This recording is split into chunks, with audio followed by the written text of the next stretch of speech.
Hello, everyone, and welcome to the wrong intro. There we go. Hello. Sorry. Hey, everyone. Welcome. You let me start. I don't know why. Oh, but hey, everyone. Welcome to Eternal Mooncast special program, Bishocho Senshi Slumber Party. We're reviewing Sailor Moon Cloverway dub. This will be the discussion portion for episodes 116 through 120. We'll talk about what worked, what didn't, and how we think these episodes could have been even better. So obviously Sailor Moon has a long and rich history, but have you seen everything? I'm Relia, and these are my friends Michi, Monica, and Ducky. We are 4 lifelong Sailor Moon fans who dove headfirst into the fandom and have stayed there ever since. And now we know that some of you may have not seen the Cloverway dub. If you want to watch along with us and enjoy our reactions, join our Patreon and get in on the fun. Our full back catalog is completely free, and if you'd like to support this show and get special rewards, come join. We have 2 tiers. Citizens of the Mooniverse tiers for general support. You get to join our exclusive Discord chat for patrons only, which is right there in that QR code. If you'd like to get in on the action, we've introduced a new tier called the Rainbow Crystal Crew, who are invited to watch alongside us live. Please make sure if you sign up for that tier to provide a contact so we can send out the invitation for the watch along. Please enjoy, and that link is in the description below and right there on the screen right now. Fancy. Relia? So let's delve into this. I was still trying to close even more tabs. Literally, I was like, how many tabs can I close while they're doing this? Let's delve into discussing episodes 116 to 120. And Monica's watched these in both Japanese and English, and will hopefully give us a little more commentary about them from that respect. The Japanese episodes, if you're following along with that, are going to be episodes 123 to 127. And we'll be summarizing each episode, talking about them, and sharing our thoughts with you. We're excited to share our favorite moments, what we loved, and everything else in between. Join the chat, as I see people are already that is already going. Join that chat, or post in the comments, and let us know what you think about each episode, too. Thank you to our patrons and subscribers on Twitch. You help make the Moony Magic possible. A reminder that this is a monthly show and that these are all just our personal opinions. We in no way represent Toei, Viz, or the Sailor Moon intellectual property in any way. And with that, I think we're ready to get started. Let's go! Finale time! Hello, everybody. It's so good to see everybody in chat for the finale. Hello. Do you want me to kick off with the synopsis? We'll freestyle it tonight. Yep. Let's talk about dub episode 116, Wake Up Call. Japanese episode 123, Shadows of Destruction, the Messiah of Silence Awakens. Gee, I wonder what happens. The Japanese episodes do love to tell you exactly what happens in the episode, except when it doesn't. Yep. Okay, so at the start of our episode, we have Supreme and Dr. Tomoe conspiring to figure out their final plan. They are, in fact, also talking shit on Kaolinite, who overhears them. She then gets angry. Oh, she's also hanging upside down from the rafters like a bat. That's a very fantastic detail. She overhears them, gets mad, vows to get Chibi Moon's heart. She's like, I know where the purest heart is. It's Chibi Moon's heart. I'm going to take it. Cyprien's plan, however, is to just gather everyone in one room and kill them. Easy. Yep. However, as she is executing her plan to gather everyone in one room and kill them, she does spot the gals. The inners have infiltrated. She traps them in an evil bubble and sends them to her office, where she does in fact reveal she is the strongest of the witches 5, and she's here to kick their ass. The team then goes, well, since you already know who we are, fuck it, and who does a team transformation. After the team transformation, the girlies all attempt to fight her, but it turns out she's just too powerful. Also, surprise, she's 2 people. Her power level is over 9,000. It truly is. Actually, it's 999. Oh, yeah, that's right. That's only in the manga, though. Meanwhile, that's like, cut straight away. Meanwhile, Chibi Moon falls right into Kaolinite's trap. She goes straight to the Tomoe estate to save Totoro. And she almost gets got, but then Tuxedo Mask and Pluto show up to save her. However, Kaolinite's kidnapping plan does still succeed, and she zoops away via an evil hole that she opened in reality. Yep. Then we're back to the girls, who struggle to figure out how to stop Cyprien and her second self, whose name's Pitilol. Mercury does her bubble spray to create concealment so no one can see, which Cyprien and Pitilol are both like, what's that gonna do? And then Jupiter just straight up tackles Pitilol, which splits them up enough to defeat them. Mhm. Meanwhile, again, Uranus and Neptune confront Dr. Tomoe, who has Chibi Moon on a sacrificial altar in front of eviled up Hotaru. Uranus charges straight into a defensive barrier and gets flung back. Then the Inners arrive to help, late as usual, and Usagi makes exactly the same mistake that Haruka just made a few seconds ago. Hotaru, in the form of the Sovereign of Silence, manifests a grabby energy arm. It rips the pure heart out of Chibi Moon, and she swallows it in one of the freakiest sequences in this set of episodes. Which at that she has now eaten the Chibi Moon's pure heart, and she transforms into Mistress 9. Mistress 9 immediately eliminates Kaolinite, which in my opinion is fair, honestly. Mm-hmm. Yep. Trifling asshole. Then the Infinity Academy suddenly begins collapsing. I think there's like an outburst of power or something like that. The building starts disintegrating for dramatic purposes, and the girls escape with Chibi Moon, but barely. Mamoru then uses his healing powers to keep her alive. Pluto arrives to tell the Inners and Tux that they have to eliminate Hotaru as Mistress 9 because this is the only way to save Chibi Moon. Then the girls gather themselves for the final battle and march on the ruined remains of the Infinity Academy. And that is what happens in this episode. It's a lot. It is a lot. A lot in like 20 minutes. Also, while we were watching, Julia said, I love Kaolinite so much. Do you think she knows I love her? And I said, yes, but she doesn't care. And Julia responded with, oh, that's so like her. I will forever be sad for anime Kaolinite because of how amazing manga Kaolinite is. Yeah. I know, she's just so, like, sad. Like, especially this episode, like... It hurts my soul. Yeah, a little bit. All right, so let's talk about in this episode. Let's start off with what worked, animation quality and voice acting. There were a lot of really cool and freaky animated sequences in this episode. Yeah. At one point, the Outers used the Turna phrase, we must terminate Hotaru because we can't say kill on a children's show. That just makes it funnier. Also, there's like a really sweet moment in the beginning of the episode where Usagi and Chibiusa are taking a bath together, and like she's got like a little bubble blower and she's like ruminating on it like a cigarette, like a noir lady on Hotaru's whereabouts. And then I forgot that Cyprien's glasses, like one of them is round and the other one is like a cat eye shape for the lenses, and I'm like, good design choice. I love this. We love a design choice that foreshadows things. And at one point, I forget who says it like a slur, whether it's Cyprien or Mistress Knight. Somebody says Carrie Knight, like said like a slur, which is my favorite thing in this dub because that is the only proper pronunciation if we're gonna do it wrong. Rini's Hotaru nightmare sequence is so like just delicious nightmare fuel, like hell yeah. And also we got a Moon Tiara. Yay! Yeah. Animation wise, I really loved Cyprien. All the students in the room, like you are a student in the school. You think this is just a normal like part of the school. That's She's like Scientology. coming like Sovereign of Silence angel statue with like a scythe. Like the statue is so incredibly dope. I was like, they designed this for no purpose but human sacrifice, and I love that for them. Yeah, no, it's a really cool statue. Yeah. It's what you would expect from the game. Yep. And then for me, I gotta agree. I love the new glasses on the new baddie. Like, just 10 out of 10. What an aesthetic choice. And then Hotaru getting dragged to hell on a cross by disembodied arms was wild as fuck for a children's show. Right, like we kept that in, but we can't say we're gonna kill her. And She we must can't be say Scythe terminated. either. Children can't know about pole arms. No. Or rather, Sailor glaive. You Moon. can't say glaive. Sailor Moon, like the 90s anime in particular, loved crucifixion. Like they do it a lot.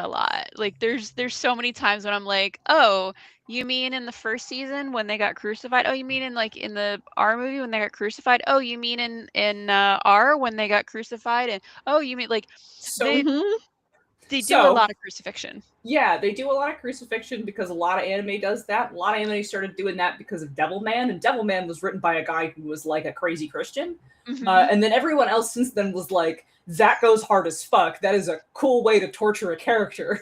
We're gonna do it too. But yeah, the trend of like anime characters getting crucified is because of Devilman. Interesting.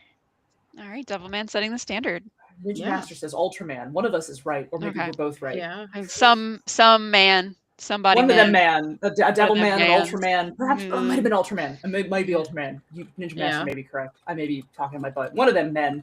Anyway, I really loved the Chibi Moon getting her heart taken animation sequence. Freaky as fuck. Also, when they're taking her body out, she's like, oh, I said it in a very Canadian way. She is like, they color tinted her skin to be kind of greenish. So she looks really corpse-like, and I thought that was an excellent color choice in animation. Yeah. All right, so Cloverway is having an influence. It's infiltrating. It's giving everybody slightly more and more Canadian accents. All right, so let's then talk about something with more substance. Let's talk about some plot structure. I mean, like I can't exactly say Cyprian has a plan, like, because I think if you look at some of the previous witches, they've sort of had a plan that they're trying to execute on. Cyprian does not have a plan. She's just like, I will just magically summon everyone to a room and take their heart crystals. There's no scheme. There's no pretext. She just does it. Yeah, it's Occam's razor. She's like, simplest solution, best solution. I love this for her.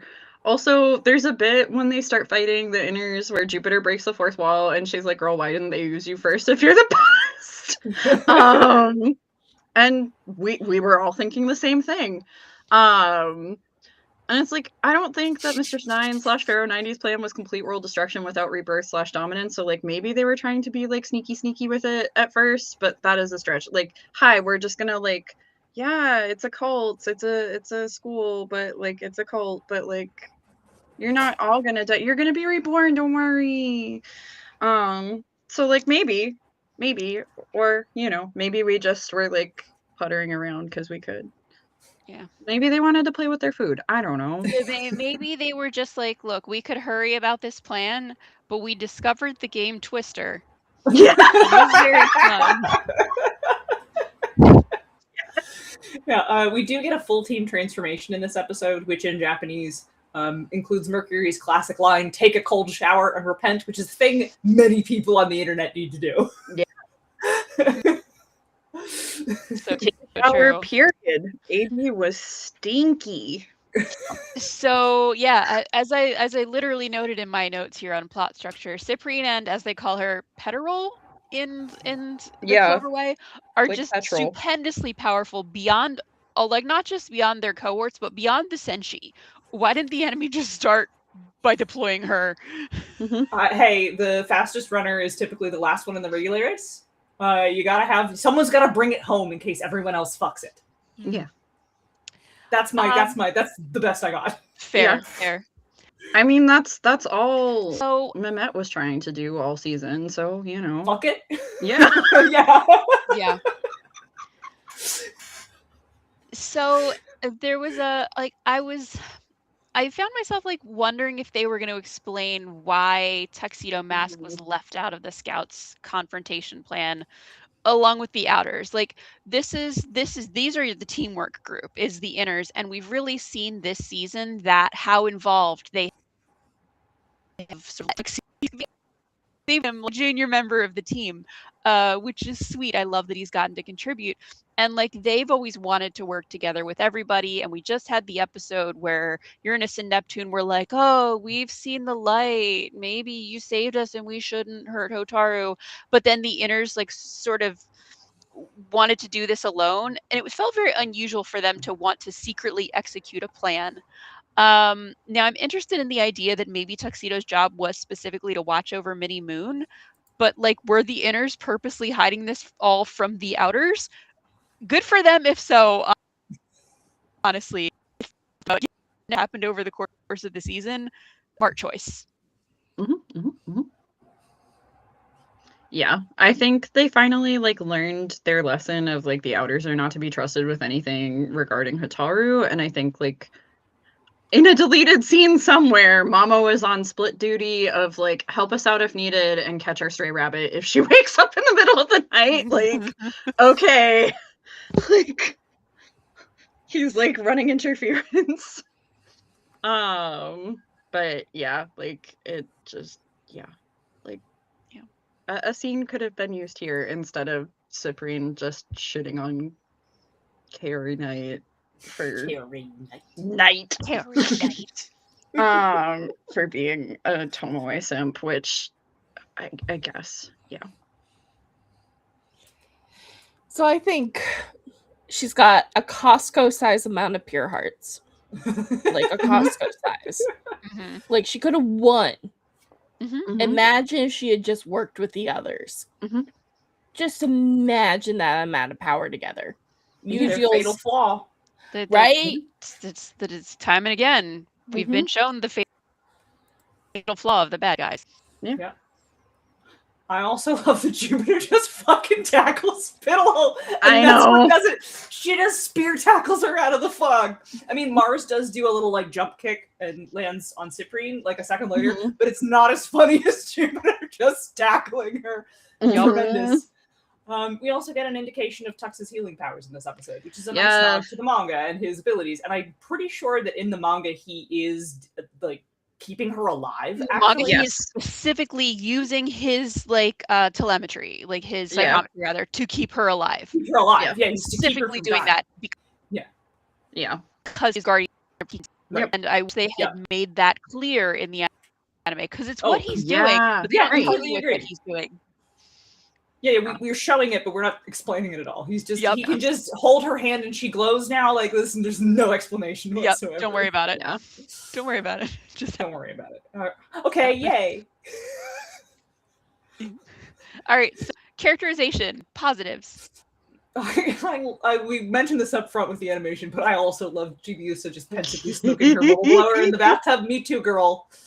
Lando. Yeah, he's come up and wants to lick my face. Puppy cam. Buddies. Hi, oh, kisses for mama. Oh, you're so good. So good. He's the best. My little chibi. I love him so much.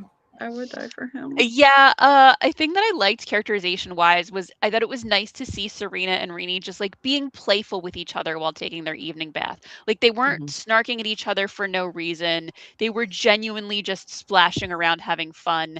And it felt like it was a moment of like emotional relief that Rini needed with everything that was going on. Yeah, there's an interesting cultural difference here with the Japanese show being really chill about showing Chibi being very nine and like running around buck naked. Like she gets out of the bath and they have some shenanigans and she just like tearing ass around the bathroom and I think down the hall just like bare ass naked. That was censored from the English version. But like, you know, anybody who's ever been around children knows that's just how they are. Yeah. Yep. I also noted here that I too love Supreme's fuck-ass glasses. I like that we all collectively were like, those glasses? Yes. Perfect. Yeah, no. Yeah. I forgot that they existed. I thought she just had like regular glasses, but no, she's got her fancy. Yeah. Absolute bullshit glasses. I love them. And while I kind of really hate all the backbiting at Kaelanite that happens through this whole thing, it's pointless. I don't know why it happens. This is the positive side, though. I do really like it that in that moment, she overhears them talking mad shit, and she resolves to go murk Chibi Moon, and then actually does it. She does, in fact, successfully. She's the one who gets the whole thing kicked off, actually. Yep. Yeah. Yep. Give my girl her flowers. Yeah, no, exactly. Like Carrie Knight did one useful thing in the anime. I'm very proud of her. Anyway, this is the positives. baby girl Rini going on her solo mission to save her bestie. Like, you know the bit in like Pokopia when you get like one of the Genki Pokemon to follow you and they're like, I'm heading out with my bestie. Like that is what I picture her doing. And like my heart absolutely breaks in the moment where like Hotaru has transformed into the Sovereign of Silence, into Mistress Nine, and Chibiusa is greeting her just as happily as she does like regular Hotaru, of just like, I love you no matter what form you take. Like, this is not contingent upon whatever you've done in the past, whatever you continue to do. Like, you are my bestie. I'm willing to do anything for you. Like, ugh. My heart. And it's like such a good like culmination of her character too, right? Of like her being so desperate for this unconditional love and not being able to give it because she's never received it, and like now she can give it because she's healing. Ugh. Anyway, my heart. Yeah. This is not supposed to be in the positives, but it is hilarious. We know that like the voice acting in the Cloverway dub for Haruka sometimes not the best, and Uranus like gets knocked into like a barrier that shocks her, and like she groans, "Oh, Neptune, the barrier's really high voltage." And I was like, you sound like a man with a mild case of flu who wants his wife to cater to his every whim for the next 3 days. Come on. But anyway, back to positives. So the girls getting little intros after their transformation. That was real nice. Also, everybody appreciate how cute Luna looks. No, baby girl. Luna. Loaf. A perfect loaf. I love her.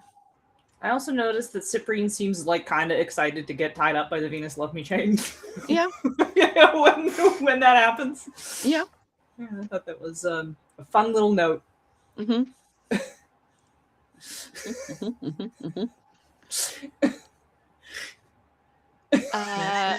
see.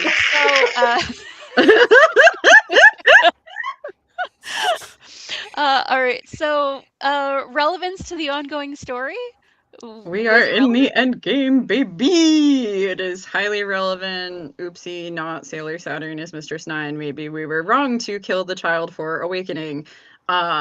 Is our major plot point of the episode, of like, those are two separate entities, besties. You done fucked up with your prophesying. We're here. Yeah, this episode's definitely relevant. If it happens. Very, but it was a very long group transformation.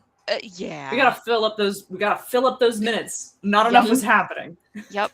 Yes. Couldn't use that time to have a scene talking about what Tuxedo Mask is doing. Nope. No. Absolutely not. Okay, so was it exciting and engaging, even if it wasn't relevant or high quality? I mean, yes, like almost too much happened too quickly. Yeah. Agreed. Would agree. Yeah. Standout moment. They must have pronounced it in a way that amused me in some way, because I wrote Muwoogen School. As in, like, Muwoogen. The Infinity Academy. Yeah. Oh my god. There's like a bit where the inners are doing like they're like, I just hear like RuPaul's Cover Girl just begins blasting in my head every time we have like a coordinated like Senshi walk. It's real good. I forget, like, they're heading into the academy and like looking all badass and stuff. Hell yeah. Oh, sorry. Is it my turn? Yeah. Yeah. Oh, I love it when Kaori Knight's like, the little powder puff's a Sailor Scout. That is true. She Figured is it a out. Powder Puff. She's right. Funny. All right, your favorite part. Definitely Mistress Nine eating Chili Knight. Very cathartic, even if evil. There's just something good about like somewhere in Hotaru's like purest of pure hearts, she wanted to murk her a little bit. And I'm happy that she finally gets to go apeshit and murder her evil stepmom who has been bullying her relentlessly despite having every disease on the planet and Dr. Tomoe for a dad. So you know what? Good for you, Hotaru. Murder is okay sometimes. Okay. Yeah, It's a meme. Murder is okay is a meme. Yeah, it's meme. it's a meme. I felt like there was just in general really good use of Reedy in this episode. The Yeah. emotional beats that they gave her felt very well earned. The reason that she was snatched up by the villains made perfect sense. I loved her moment with Hotaru of like being relieved that her friend is okay, even as Rini herself is getting her heart crystal ripped from her body. Strong Rini episode. Very, very much enjoyed her. Okay, but Rini needs glasses clearly, because how did she think Kaori Knight was Hotaru? Like, Oh yeah, these that's shapes, right. these shapes are different, Not Yeah. even the same height. Like right? Yeah. Like, Nope. no, different. Mm-mm. Maybe when you're that little, all tall people look the same. maybe. Yeah. Okay, that's valid. Like Yeah. she's like everybody. I have to look up to see everybody. Yeah. All right. Favorite character of the episode.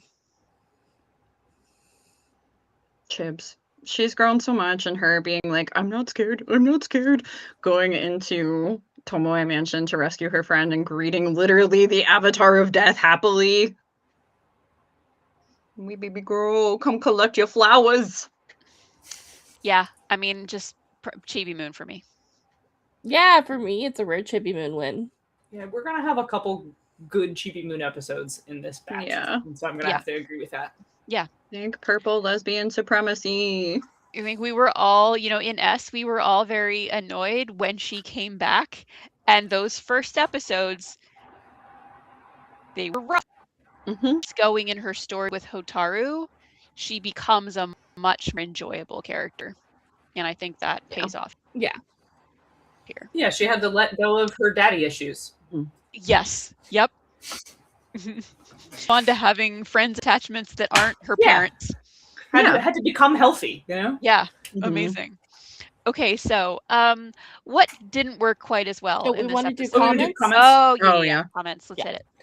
All right, Ninja Master 551 coming in saying, if I had a nickel for every time a character was aged up and turned evil, I'd have 2 nickels, etc. It's not a lot of nickels, however, it did happen twice. It's weird that happens twice. We do have 2 nickels. And then Andy, which I'm so happy to see you in the audience, said Relia is based for that tabs. It's the same for me. Sometimes I have too many open. Yeah. To be clear, I still have too many open, but I will not. The rest of them are not ones that I'm closing at this time. All right, and then Sailor Queen 5381 hello says hello Eternal Mooncast. Oh my god, I'm happy, so happy and excited for your episode on the grand finale of Sailor Moon S. Absolutely love these episodes. Yeah. Yeah, and then just the rest of the crowd was coming in saying hello, Super Sailor Outlaw George Ishwa. Ishak? Sorry if I mispronounced it. Always feel free to correct me. And then Ninja Master 551 says Japan in general has an obsession with crucifixion and all because of Ultraman. Okay. I don't know what Ultraman is. It's a Super Sentai. Man. Yeah. It's a tokusatsu show. Yeah. Type of man. He's Okay. a man. He exists. He's Ultra. I was getting it confused with Devilman, which is an anime. Mhm. And I believe I was wrong. I believe that the Ultraman thing is correct because the guy was like Yeah. crazy Christian and he put a bunch of like crucifixions and shit in it. Yeah. Fair. Everyone went, Okay. that goes hard as fuck, and then copied it. Yeah, and then Sailor Queen 5381 was coming in saying on top of that, I remember that Sailor Moon R, the 4 inners get put on the cross. Sailor Moon S did that for Hotaru, and it happens during part 2 of Sailor Moon Cosmos. True. Mm-hmm. Yep, it's a theme. Yep. And then they also say, I got to finish rewatching the final episodes of Sailor Moon S back in March this year while I was celebrating the Sailor Moon's 34th anniversary. They were so good. No. Yeah, Yeah. there's a couple bangers in here. Yeah, it's Yeah. just one. It's just one that we We'll have get an to issue it. with. But oof. We'll get to it. Yep. And then Sailor Queen 5381 also says the Inner Senshi absolutely truly show the power of teamwork through the entire season, showing everyone that you can overcome anything by working together as a team. Love the girls so hard. Yes. Yes. Oh, and then Sailor Queen 5381 was agreeing with you, Monica. Also love that part of Jupiter tackling. God, they said it's so off in the Cloverway dub. I don't even know how to pronounce it. Pillow? What Yeah. did they pronounce it, like petrol? Yeah. Yeah. It sounds Petrol like or something. petrol. Yeah. We're gonna get there. Yeah. We're gonna Okay, and complain Mars. about that in the next part of this. Yeah. And like free from above. And that moment the Inners team up to defeat the twins is still another one of my faves. That's awesome. Same. Yeah. Yeah, and then we're only gonna get through a couple. We can't get through all the comments, but I'm gonna highlight as many as I can. We're gonna go through a few more. So Sailor Queen 5381 also says, I also love the mother-daughter moment of Usagi and Chibiusa having fun together taking a bath. It's so sweet and wholesome. Which is a rare moment for those two. Yes. Mm-hmm. We need more of that. Yeah. And then Sailor Queen 5381 also says, also again, I'd love to see the rivalry of Kaori Knight and Cyprien and Buell more in the 90s anime. It was very interesting. Mm-hmm. Did they go into that more in the manga? No, it doesn't exist. Yeah. It's the dimensionality of lesser villains in the manga doesn't exist in general. Yeah. Yeah, the Witches 5 get defeated one by one, and as they do, the remainder ones are like, fuck her. Mm-hmm. She was weak. Weak. Fuck her. She was level 12. Let's go. Yeah, And the next let's was go. like, she was a level 52. I'm level 112. Let's go. Like, and so on. All right, final three comments. Sailor Queen 5381 says, oh my god, the final scene with the Inners heading for Mugen Academy is also a favorite. The girls were so badass and cool. They're ready to protect everyone and win. Always gets me excited. As a kid, that always, like, that was my jam. Was like when they were going into the final battle. Yes. We love to see it. Yep. And then Ninja Master 551 says, Hotaru turning into Mistress 9 is not nearly as graphic as Chibiusa turning into Black Lady. Either the animators didn't think it was necessary or some executive told Ikuhara to take it out. It's also a pretty different circumstance. Yeah. Mm-hmm. And then last... The Infinity Academy. What? Oh. Infinity. And then Sailor Queen 5381 says, another thing, I also wonder if maybe Chibiusa also mentioned about her time as Black Lady to the Outers to tell them to save Hotaru plays a part too, since both girls went through similar moments. That would be nice to see. Yeah, that that'd be would have pretty been cool. That's a fun fanfic concept. Free fanfic concept. The two of them bond over temporarily. Turn into an adult. Now, like, the Mistress 9 situation is like an otherworldly entity, like, possessed her body and forcibly transformed her, like, shapeshifted. And Chibi Moon's transformation into Wicked Lady is like the sublimation of her id, you know? Yeah. They're two different situations, but still probably pretty traumatic for both of them. Yes. Yep. And then I'm just curious on this one. Ura says, I gotta say, I love the design of Mistress 9, but she really doesn't do anything compared to Crystal. I mean, Mistress 9 in the manga really gets shit done. Yeah. Yeah, and Kayla Knight does too. Yep. Yeah. Truth. Yeah. Bitches in the manga get shit done. Yeah. It's true. All right, that's it for comments. All right. So let's talk about what didn't work. Animation quality and voice acting. Oh my god, they pronounce her name Petarol. Petarol. I cackled at this. I was like, wait. We got rewind. You should what? Yeah, there are reactions are free on Patreon, and I lose it when they say Petarol. I think it broke me. I can't remember because it was pre-AB and my brain is cooked, but like... Yeah, it's again the QR code that just popped up over there. Join our Patreon and find all those Yeah. episodes. Also, You boy, can see. Yeah, you can see. You Yeah. can see for yourself. Boy, the extent to which I hate Amara's bad voice acting. Every Aw. time she opens her mouth, I'm like, I'm gonna be on the news. No. Every time it's It hurts my soul, man. Oh, so I want to know who does Kaori Knight's nails? Like, they can break through concrete. Yeah, that's true. Like, girl, who does your manicure? I Like, I know. can't get it to last 2 weeks, let alone Yeah, that. like, drop your nail tech before you beef it, Kaori. Yeah, It's not please. acceptable. And then a warp space, which seems to lead to another warp space. Mercury. Mercury legitimately said that. Yeah. Yeah. And then Uranus groaning in pain was just bad. Yeah. Again, it's a straight man.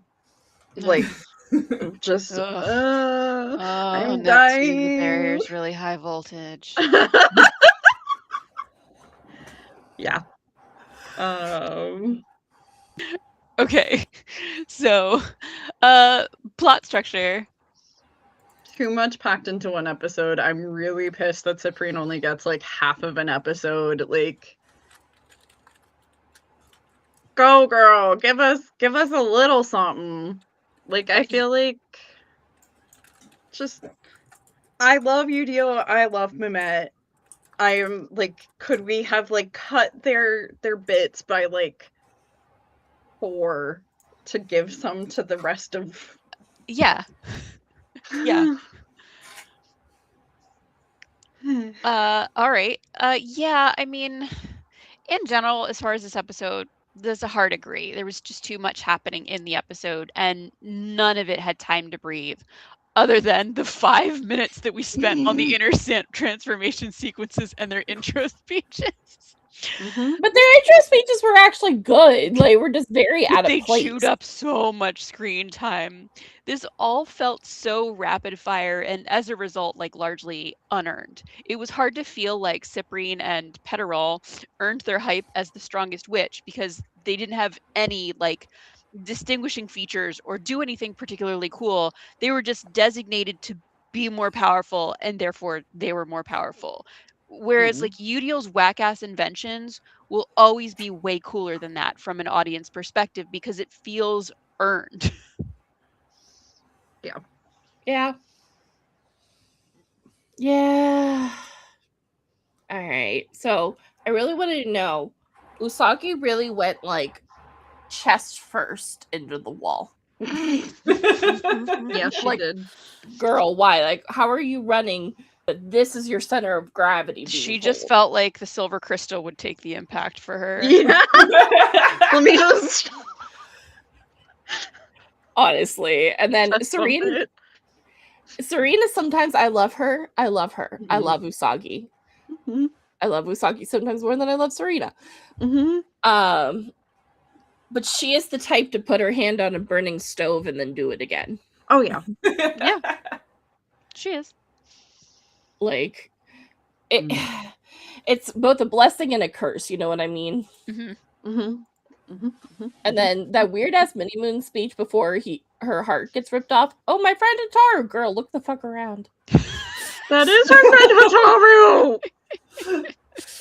Yeah, like, you focused on the one thing. However, I want you to take a peeky around you. She failed to realize she was laying on a sacrificial altar. She was just like, "Oh, my friend is here." Yeah. Yippee. Oh, hey, Hataru. Yep. Yeah. Yippee! And now, all right. with my turkey. Characterization. Where could we have maybe done better? What is up with everyone backbiting Kaelanite? For real. Just show some respect to the only Magus here, a title she doesn't have in the anime. Yeah, like it. The degree to which manga Kaelanite was robbed. I know, it's absurd. Like, it's upsetting, frankly. Yep. It is unforgettable. Like, once you've read the manga and then you go back and watch the anime, you're like, what the fuck have they done to you, madam? They also, in Japanese, decided to have Cyprien and Chalol say their names like Pokemon, which always annoys the piss out of me. I don't know why. I don't know why they like they do their little like staff thing and they're like Cyprien, Chalol, like they have to remind each other who the other one is so they don't forget, so they can rejoin back into one person later. I don't know. I guess. It was annoying. I didn't like it. Yeah, that's normally behavior that's reserved for like that's Yoma behavior. It is Yoma behavior, right. not most powerful henchman behavior. No, come on. it is not henchman behavior. No. All right. Yeah. So, in the end, Kaolinite was resurrected for like basically absolutely no reason. She never did a single damn thing after her resurrection except get clowned on by all the other witches. Absolutely disgusting character assassination. Rest in peace to a true manga baddie. Like it what they've done to you, my girl. No. I'm also, this is the part where I expressed how annoyed I was that the anime gives no explanation for why it was that Darien specifically is able to keep Rini alive. Like, this is really one of the few powers, and they never fucking explain it.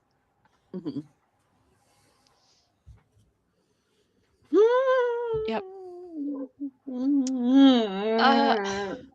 And then, like... He used it on Fiore and R, right? I think so. Yeah. So it's like, come on. Like, but again, it wasn't explained that that was, like, specifically what he was doing. No, I don't think it was, like, explained in R either, but it was like, okay, at least we've seen him do this before. Like, this would have been a nice episode to have, like, gotten the explanation for it. Sure. All right, Ura's been summoned. What was our question? Did they explain Darien's power in the R movie? Or no? Like, is this knowledge that we should have had we watched the movie? I'm pretty sure they didn't. I mean, I've watched that movie so many times in Japanese and in English. They don't explain it. That's fair.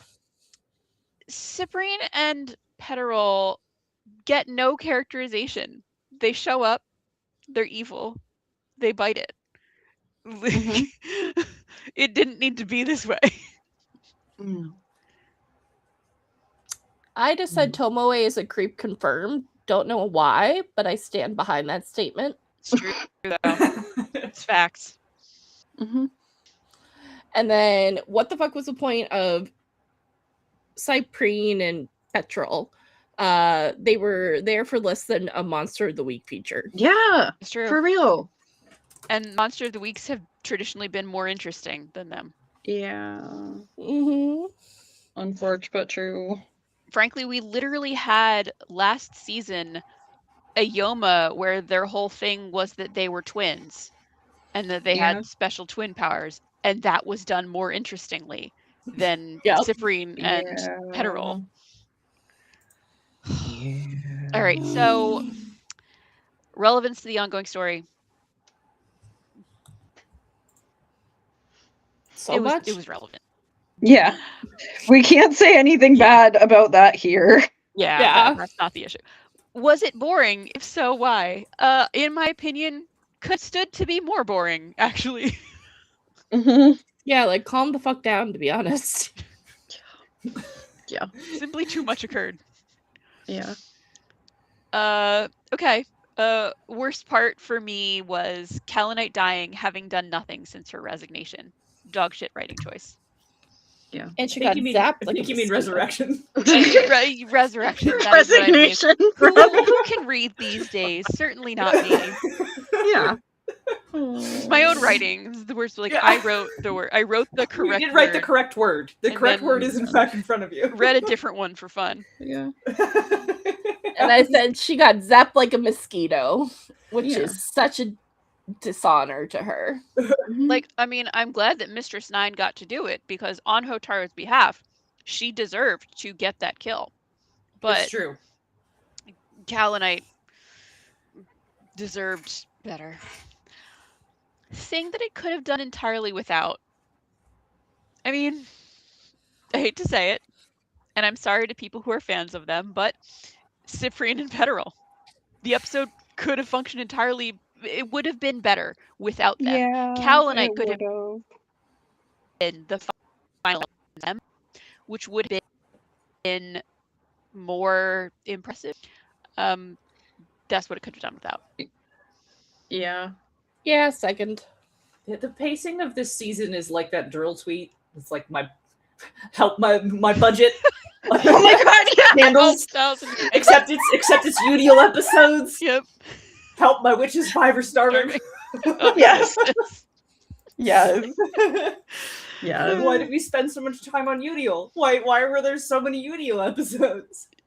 Because she's got cool pants. It was She just- does have cool pants. You got me there. There were like a ton of episodes of first it was Kaolinite, Yep. not particularly accomplishing anything specific. Then it was Udiel, spending a lot of time and then not advancing in most of the episodes. Most of them were filler. Then it was Mehmet, Mhm. mostly doing filler. And then they were like, ah, shit, we're on episode 40.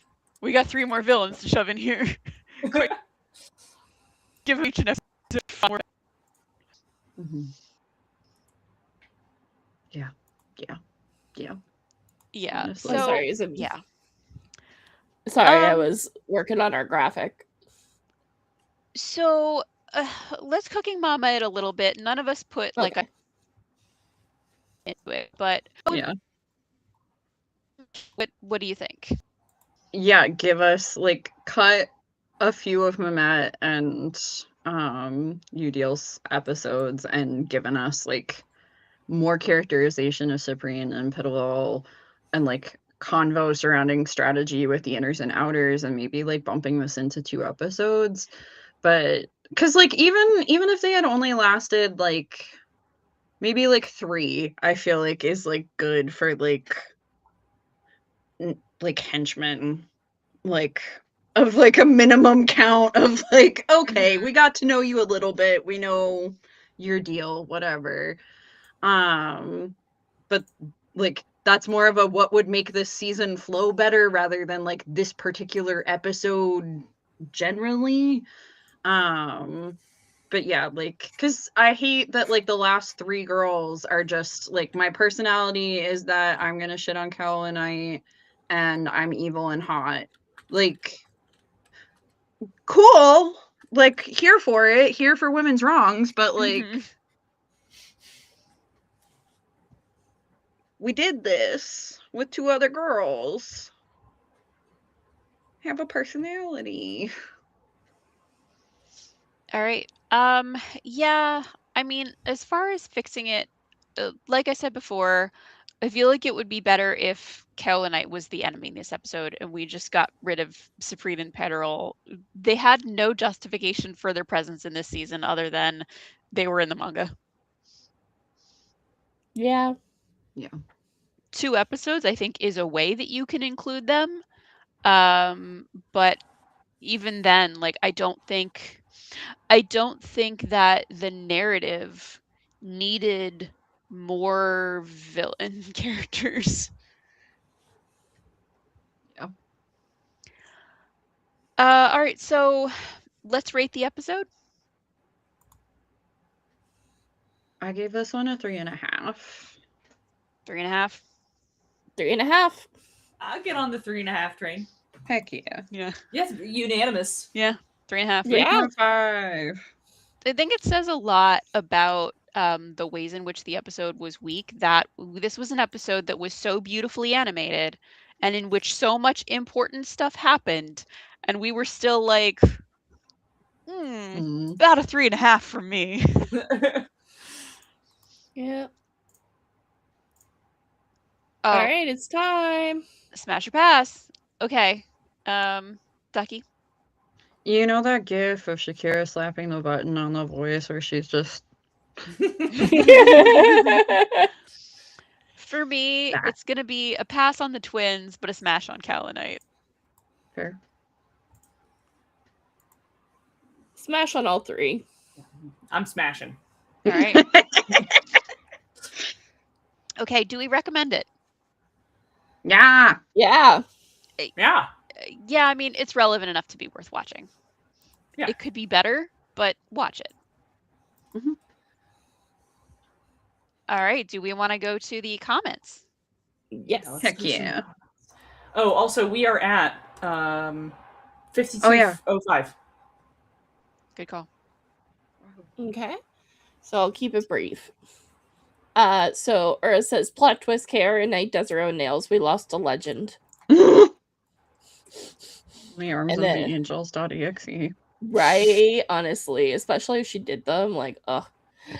Sailor Queen 5381 says, I still wish we could have gotten Sailor Jupiter versus Tolu in the 90s anime. I want to see Jupiter beat down Tolu. Jupiter forever, the queen of thunder and nature. Mhm. And then Ura, your Eugio's homemade taser is truly iconic. Mhm. It is.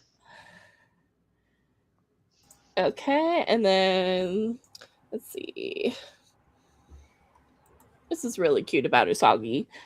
Sailor Queen 5381 says Usagi is a soldier born from all of love. She is forever eternal and she is unbeatable. She never gives up without a fight. I love that so much about Usagi. True best friend and true Sailor Guardian. Yeah, that's her. Yeah.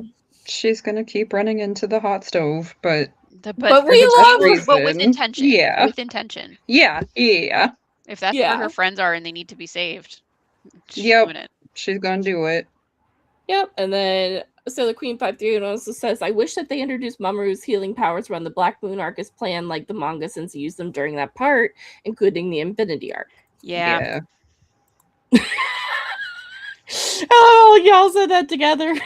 I mean, like, here's the thing. As a group, let's just say we are not like general, No. but that doesn't mean that we're out here petitioning for him to do even less. Exactly. Let him be useful. Please, God. Yeah, Like, the times when he contributes, let him contribute. give him his job. Let him do his job. And then Ura also says, in the R movie, he doesn't have any powers Ura. explained. It can be implied that being near Mamoru heals Fiore as a child if you squint, tilt your head, then close your other eye through the power of hindsight. Ura! Thank you. Ura also says, but Fiore explicitly states he would have died if he stayed on Earth, so no Mamoru healing magic juju until the plot demands it. Gotcha. Fair. Thank you. And then Sailor Queen 5381 says, I feel like Tomoe's behavior was mostly because of the Germanoid. Germatoid. Okay, thank you.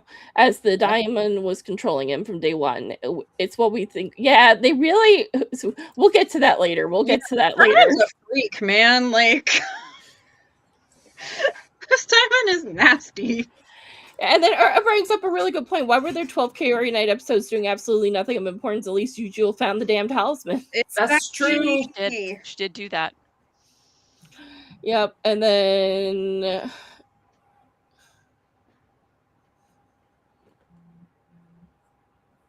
Okay, the rest of them we'll have to skip for now.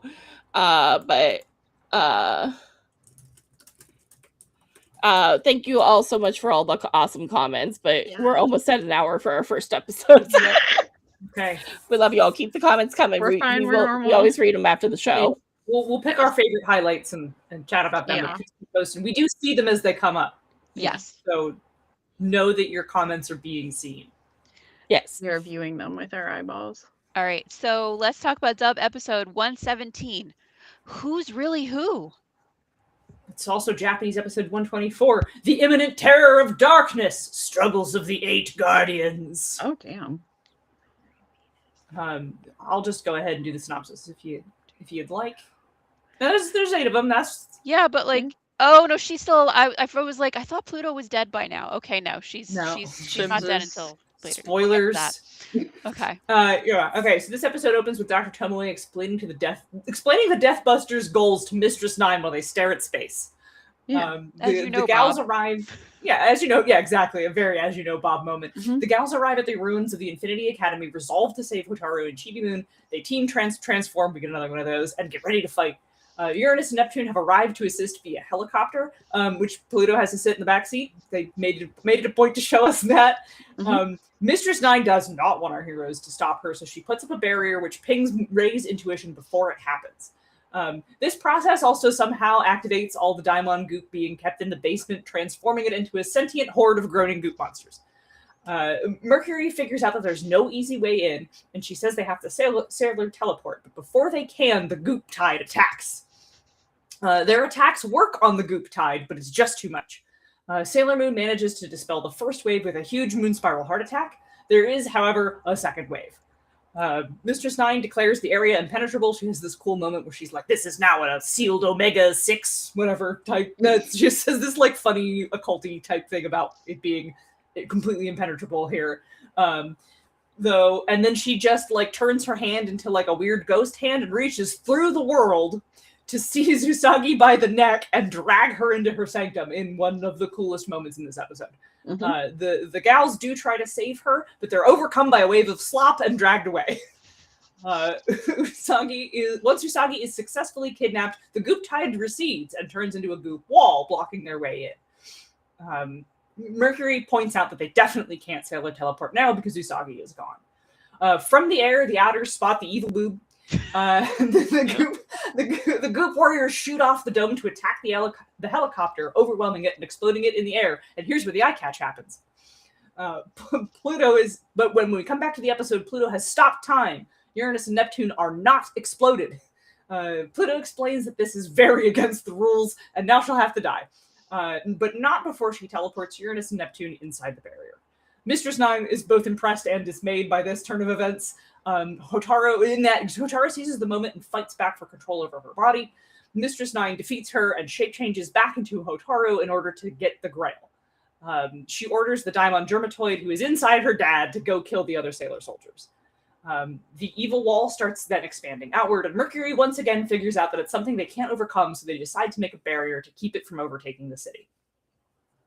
Usagi wakes up somewhere dark and ruinous, sees Hotaru's body laying on the ground. Meanwhile, Uranus and Neptune find Dr. Tomoe in his hallway full of weird empty bodies. He explains that he made all those weird bodies and that he wanted superior students to become Daimon. Then he explains himself is one, and then he turns into a noodle plant monster. One world-shaking explodes it, but the plant goop animates all the empty bodies in the room, and a real burly brawl situation breaks out. Then the spirit of Pluto reminds the Outers to use their talismans, and they do in a very triumphant moment, which they then defeat all the baddies and then escape to go find the final boss, who is, of course, Mistress Nine. Meanwhile, Usagi and Hotaru have this brief discussion where Hotaru urges Usagi to use the Grail, like, save everyone, go ahead and use the power of the Grail, and then reveals that she knows that Sailor Moon is Usagi, which is the only thing that trips Usagi off that something is wrong here. But when she's like, hang on a minute, how do you know that? And as soon as she's like putting it together, Uranus and Neptune arrive to save the day. To be continued. The end. Mm-hmm. Also, please, if you're watching this, please note flashing light warning. There's a bunch of strobing lights in this episode. Yeah. Yep. All right. So another big one. What worked? Animation quality and voice acting. This is beautiful, beautiful, beautiful animation quality. Oh God, whose line was this? I should have put who this gets attributed to. Somebody says, it feels like I'm fighting Jello that's gone really bad. I'm gonna guess Venus because I feel like she could say that. Yeah. And I'm like, Venus coded line. Yes. Like a diamond egg got into the Jello bad, like it is now evil, or it went bad smelly. I need to know. Anyway, there's a gorgeous bit of like Mistress Nine's fancy hand strangling Usagi, and there's like it's doing the like red and black sequence thing that it does in like the R movie when Mamo gets like knifed by Fiore's little nails. I mean they're not little, they're very long nails. But that part was yes, very long nails. That part is just like so delicious. Agreed. Yeah, I mean the animation was like lovely, of course. Although since the noodle animation team that they typically bring in for episodes like this is also horny, all of the goop monsters were of course sexy naked ladies. It also, like, I was trying to be nice. The voice acting in this episode wasn't Ernest like somewhat emoted in this episode a little bit. Yeah.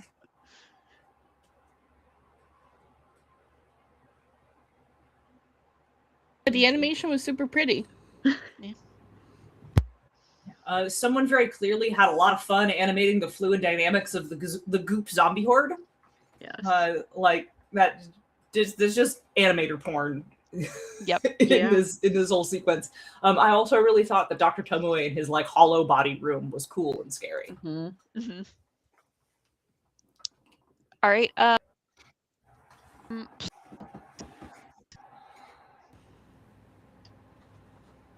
Plot structure. The chopper. It's here. Yeah, I love their gratuitous helicopter. I'm sorry. I mean, they used it more than once in the season, so clearly. Yeah. True. Yes. They really pulled out a lot of the important toys in this episode. Like we've got the talismans, we've got the helicopter, Pluto stops time. We're just rolling out all the stops. That's the turn of phrase. Rolling out all the stops. Something like that. Something like that. Too bad about that 90s English script, though. I have a follow-up note that just says, hope no one died in that helicopter explosion.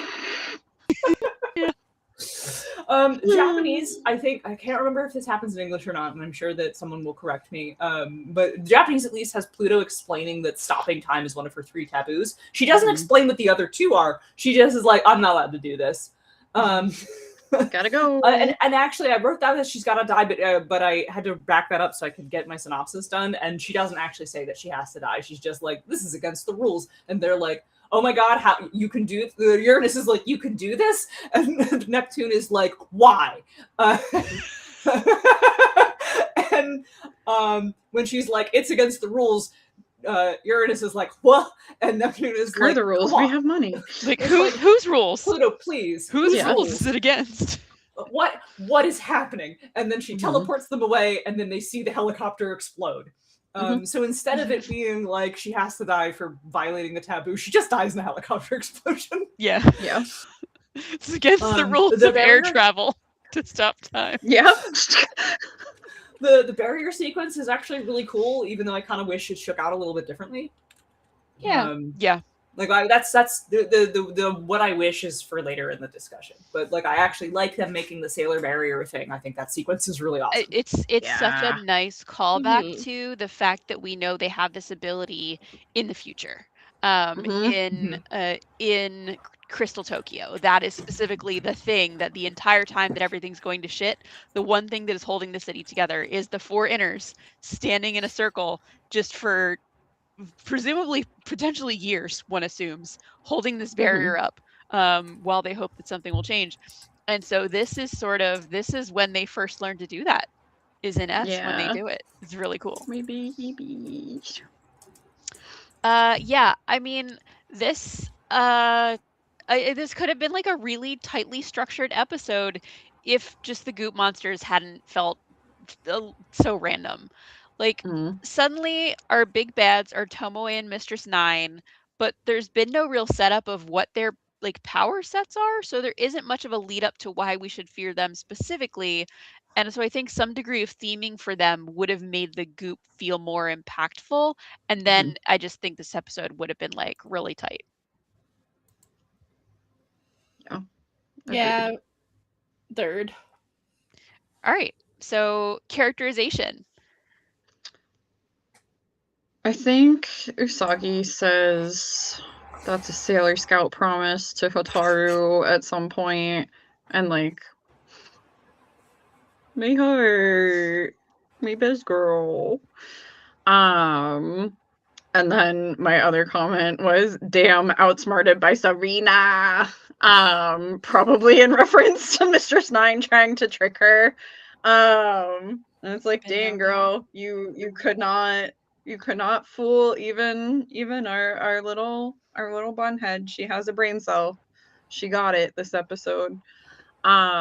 Which like made me really happy, because I think like even though Usagi is like not always the brightest bulb in the box. Again, it's the like, okay, I'm gonna go touch the hot stove again because that's where my friends are. Like, this is not, I'm just being la-di-da, I'm like, I have the memory of a goldfish.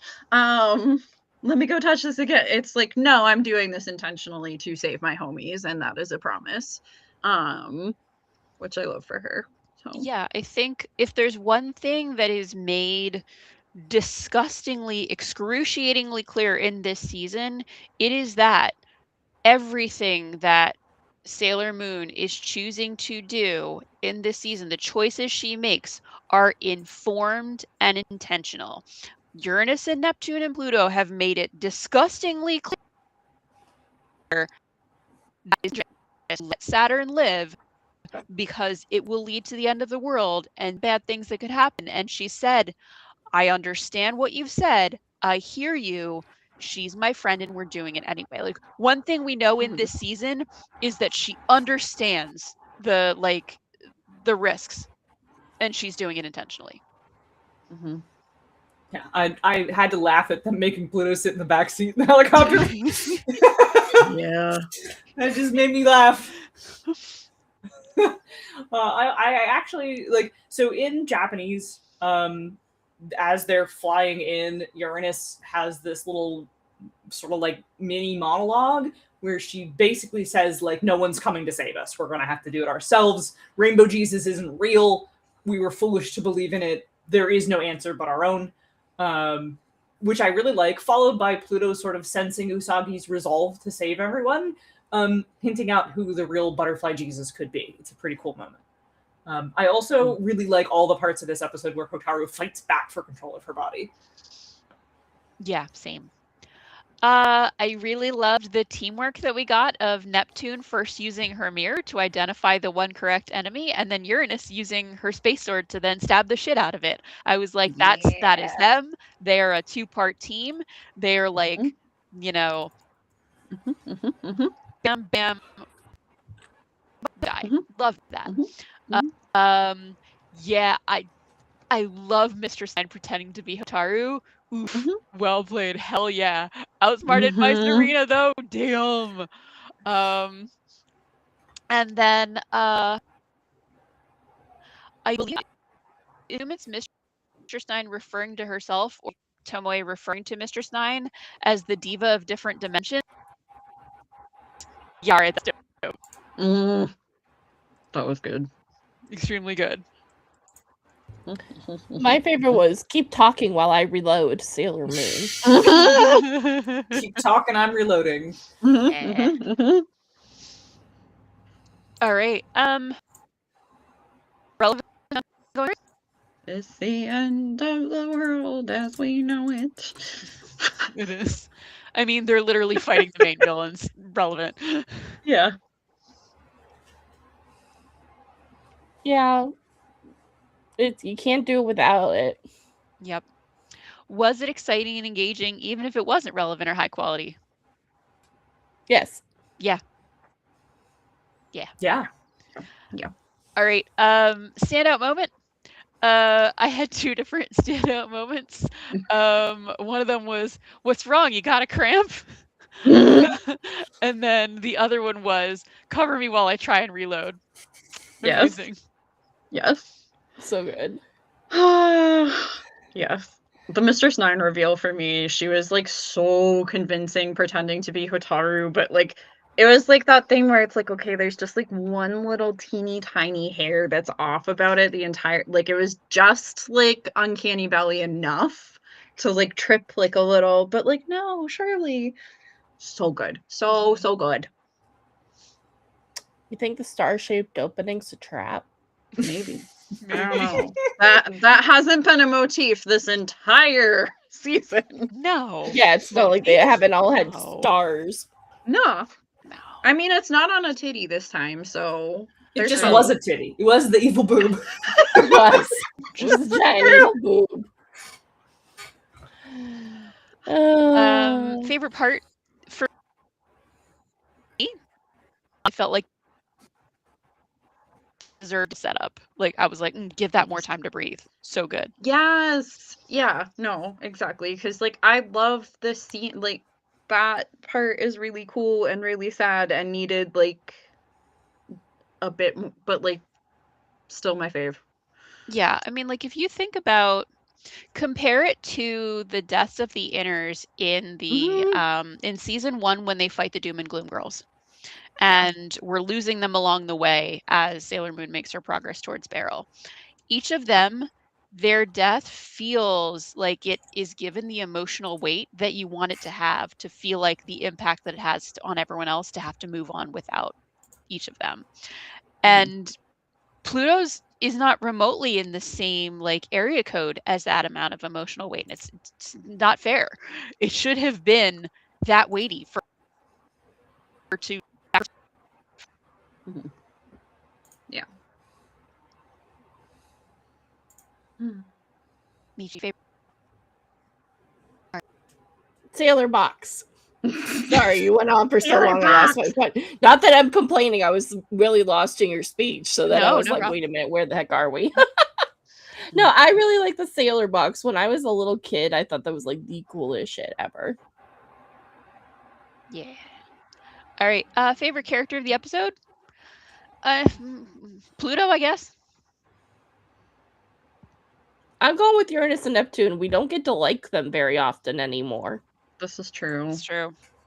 I feel like we have to give it to them this episode for the aneurysm that is coming. It will be the last time we give it to them. Yeah. Yeah. Yep.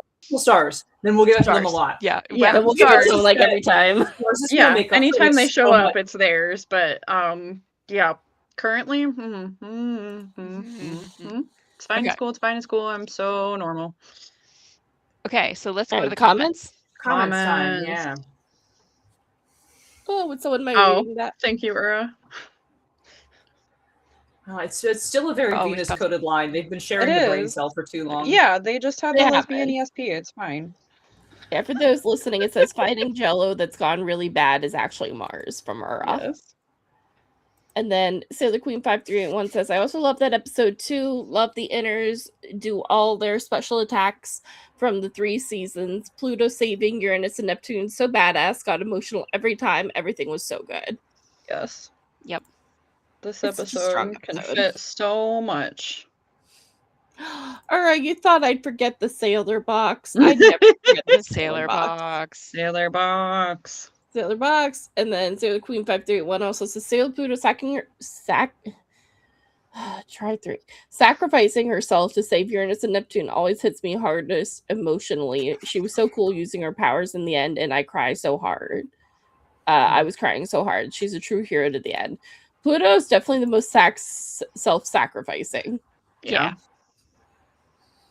She knows no other way to be. Yeah. Baby girl. And then Sailor Queen was also disagreeing about how cool the Sailor Box was. Mm-hmm. And then something interesting to talk about. Sailor Queen also says Sailor Pluto was trying so hard to prove to Sailor Uranus and Sailor Neptune that Usagi was the Messiah all along. I know she had to change plans due to Saturn's awakening, but she really tries to help Usagi. Mm-hmm. Yeah. Pluto's the real one. Pluto's poor Pluto. Mm-hmm. Yeah. All right, that's all the comments. Awesome. Right. So let's identify some areas for improvement. Animation quality and voice acting. I have a voice acting note about "We Are One." I think that's maybe what the Dermatoid things say. No, it's the Senshi. Oh, When they're forming Sailor Box. Oh, when they're making Sailor Box, they're like, "We are one." Okay, why? Yeah. They don't do that in Japanese. Why? Because they have moments where people aren't saying things. Right. Yeah, of course, we're allergic to silence. Anyway, that was my big complaint of so far. Yeah. All right, come at me, Ducky. The Sailor Box. Like, what? Why? Like, we couldn't have come up with a better, like... Sailor barrier. Sailor wall. Cube even would have been funnier. Like, Nope. Sailor Box. Sailor Box. Sailor box. It's my Senshi in a box. Step 1.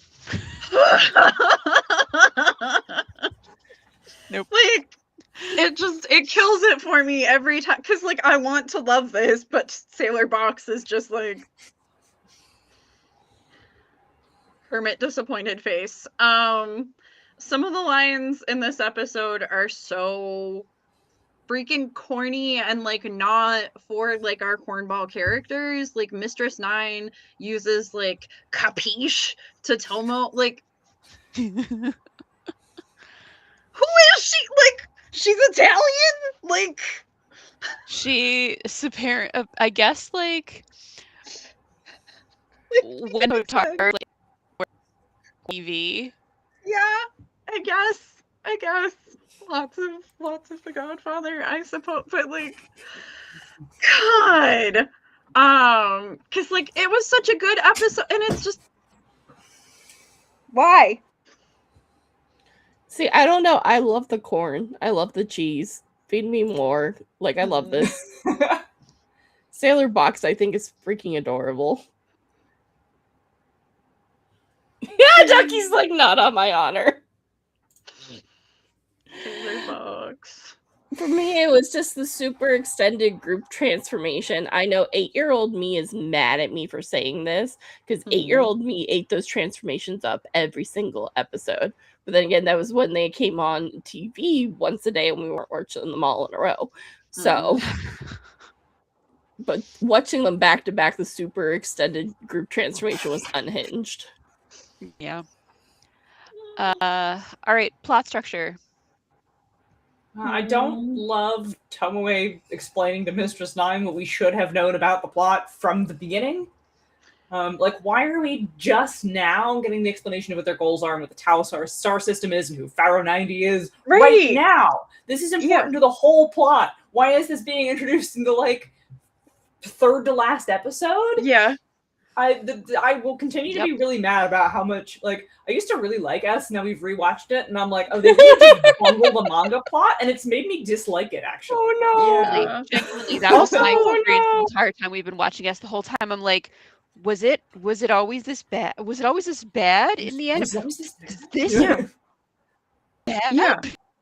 But, like, also, not for nothing, like, I'll give Tomoe like a singular point, because like Mistress Nine is technically his boss and he is mansplaining their plan to his boss. So like we get one last Tomoe misogyny for the win, I just suppose. one for the road. Yeah. Yep.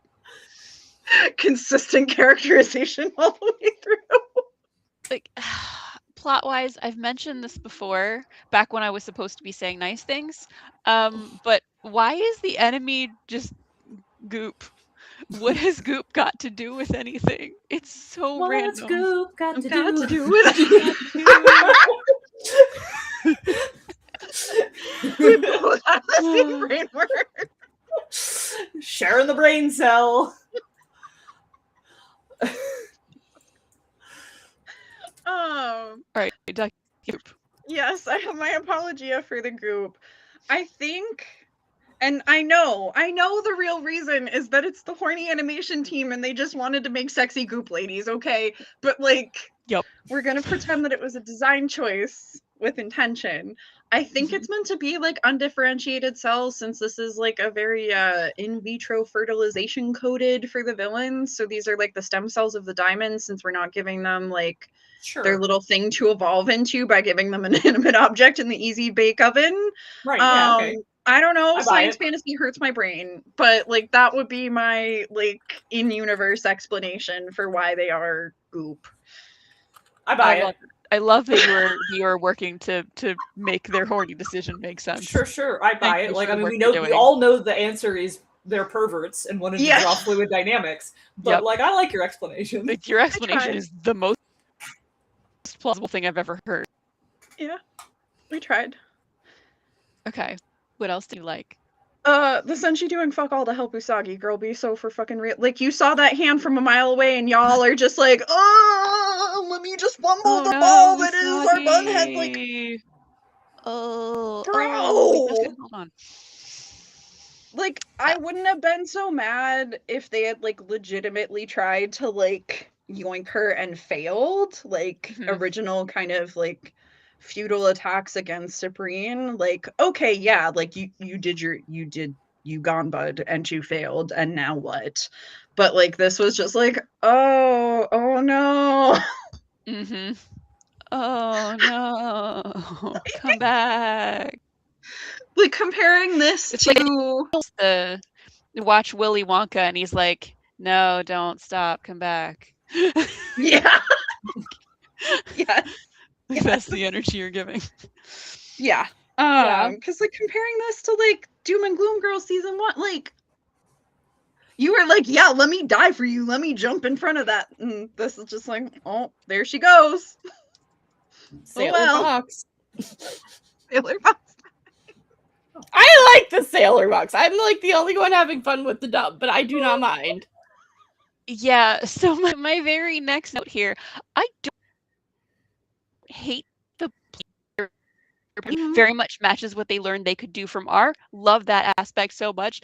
But why call it the Sailor Box? Yeah. Yeah. Like, I'm 99% sure that even back in the 90s, the word box for part of a woman. So when you talk about their sailor, I don't think you should.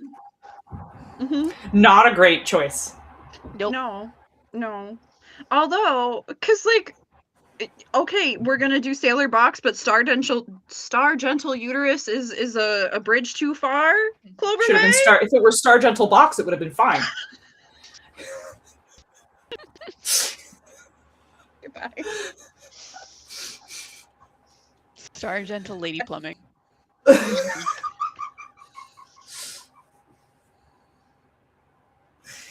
Well, now that we've gone there.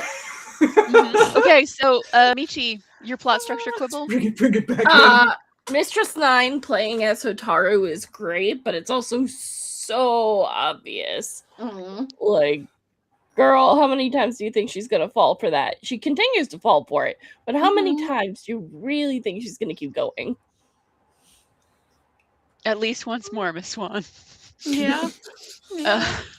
Yeah. Okay, so characterization issues. I don't know how else to say this, but someone in the script room for these episodes specifically hated Jupiter. Yeah. And kept giving her, like, I don't, if you watch this back on Patreon, you will get to experience that for the last 2 episodes, every time they need someone to say the dumbest shit you've ever heard, they keep making Jupiter say it. It's very upsetting. Yeah. Yeah. Inners generally just, like, pissed me off this episode. Like, I think it's a force field as a force field appears. Like, no shit, Ami, what does it do? Right? Like, oh, hey, I think this is, like, I don't know, a force field to, like, keep stuff in or keep stuff out, or, like, oh no, the power level is rising. I think, like, the big bad is here. We're Like, once again character assassinating Mercury by making her stupid for some reason in the dub. Because in Japanese, she's like, we can't get in. And then she's like, we can't sailor teleport anymore. We're going to have to do something else. Right. Like, she's actually being smart. Like, yes. Yep. Yeah. Because there, I'm like, hello? We have eyeballs, Ami. Use your computer. Yeah. There was a lot of female and male goop attacks. Like, equal opportunity. A lot of goop. Yeah. All right, so where did it fall short in terms of relevance to the ongoing story? Why did I put that there? I am really, really, really deeply annoyed by the lack of explanation of the taboos for Pluto because, like, it cheapens her death, honestly. Like, it's just like, oh, okay, bye. oh man, especially because she doesn't die in R. She's just like, this wasn't set up because that doesn't happen in R. So, like, Girl, me too. I'm so annoyed Nope. by this. And especially by the way the end just sort of fucks with the manga's plot. We're trying to scram. Why am I saying that? Cram all of like things that should have happened at the beginning because of the manga's plot into the end in the last like 6 episodes. Yeah. 0 out of 10. We want Tomoe to scram like he does in the manga. Scram, please. I don't know why I put Sailor Moon outsmarts the bad guy. It's just a thing that happens in the story for sure. I think Yeah, you were shocked and found it unlikely. Yeah, probably. Was it boring? If so, why? No. Definitely not. No, definitely not. No. Worst part? The goop being more powerful than any of the Witches 5. Yeah, it's insulting. There's something about the way that this kind of feels slapdashed to me. Like, I complained a whole bunch just a few seconds ago about us introducing, I can't read today either, introducing key plot concepts 2 episodes from the end that should have been there from the beginning. I'm so annoyed about this. Yeah. No. It did not need to be this way. And that's what's incredibly frustrating about this season. Yeah. Thing it could have done entirely without. Tomoe living after being DRFK'd. Like Friday. Like, he just go with Butterfly Jesus like you do in the manga, please. Little via con Dios. Yeah, I laughed at your comment. I could have done without the goop. There was too much goop. Yeah, too much goop. It was a lot. They reminded me of like the mass-produced Evas and like the creepy like the creepy like homunculi in FMA at the end. Like that's what this was giving for me, but like Sailor Moon version of that.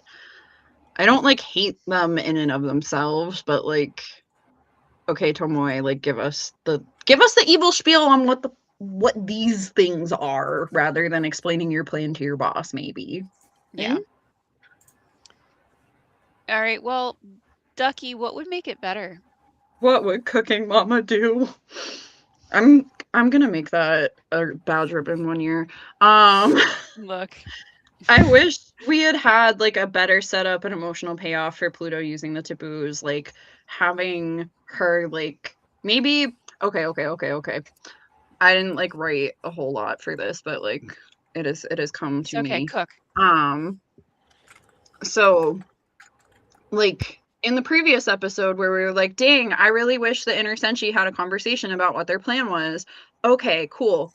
That happens, right? And then we jump over to the Outer's house at their like cool like penthouse apartment with their like freaking Olympic-sized swimming pool and their helicopter, and they're all yapping about their plan. And Pluto's like, yeah, okay, so I have these taboos, blah blah blah blah blah blah blah. We go through this episode. And then the helicopter is about to explode, and Pluto's like, okay, I'm gonna do the thing so that you guys can live and like go on.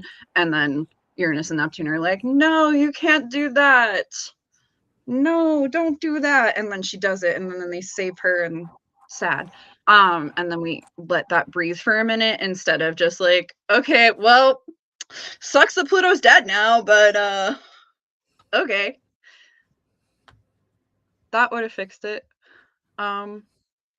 Yeah, like literally, like please God, just anything. I have a quick fix for you. Yeah. A Sailor Box song by the Music Kitchen.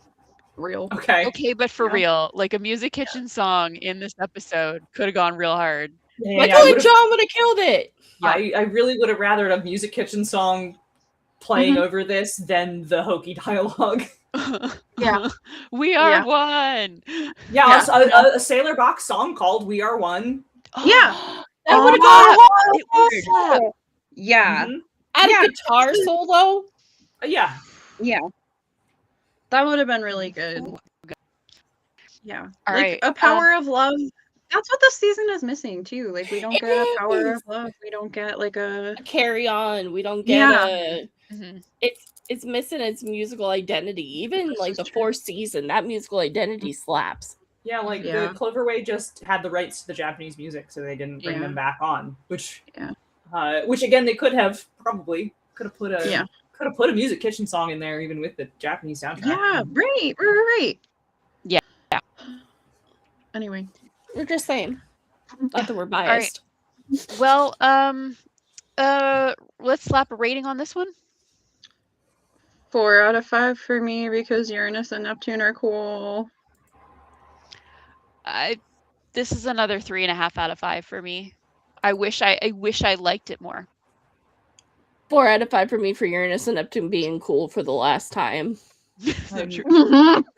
God, I'm gonna agree with Relia and say that I think this really hits a 3.5 for me. I'm just consistently lightly annoyed at how much of a mess this has made of the Infinity Arc's really spectacular plot. Yeah. All right, chat, can you guys give us some ratings? We need some tiebreakers. While you're doing that, like I'm thinking back to the finale of R and the last episodes, and stronger narratively those episodes were.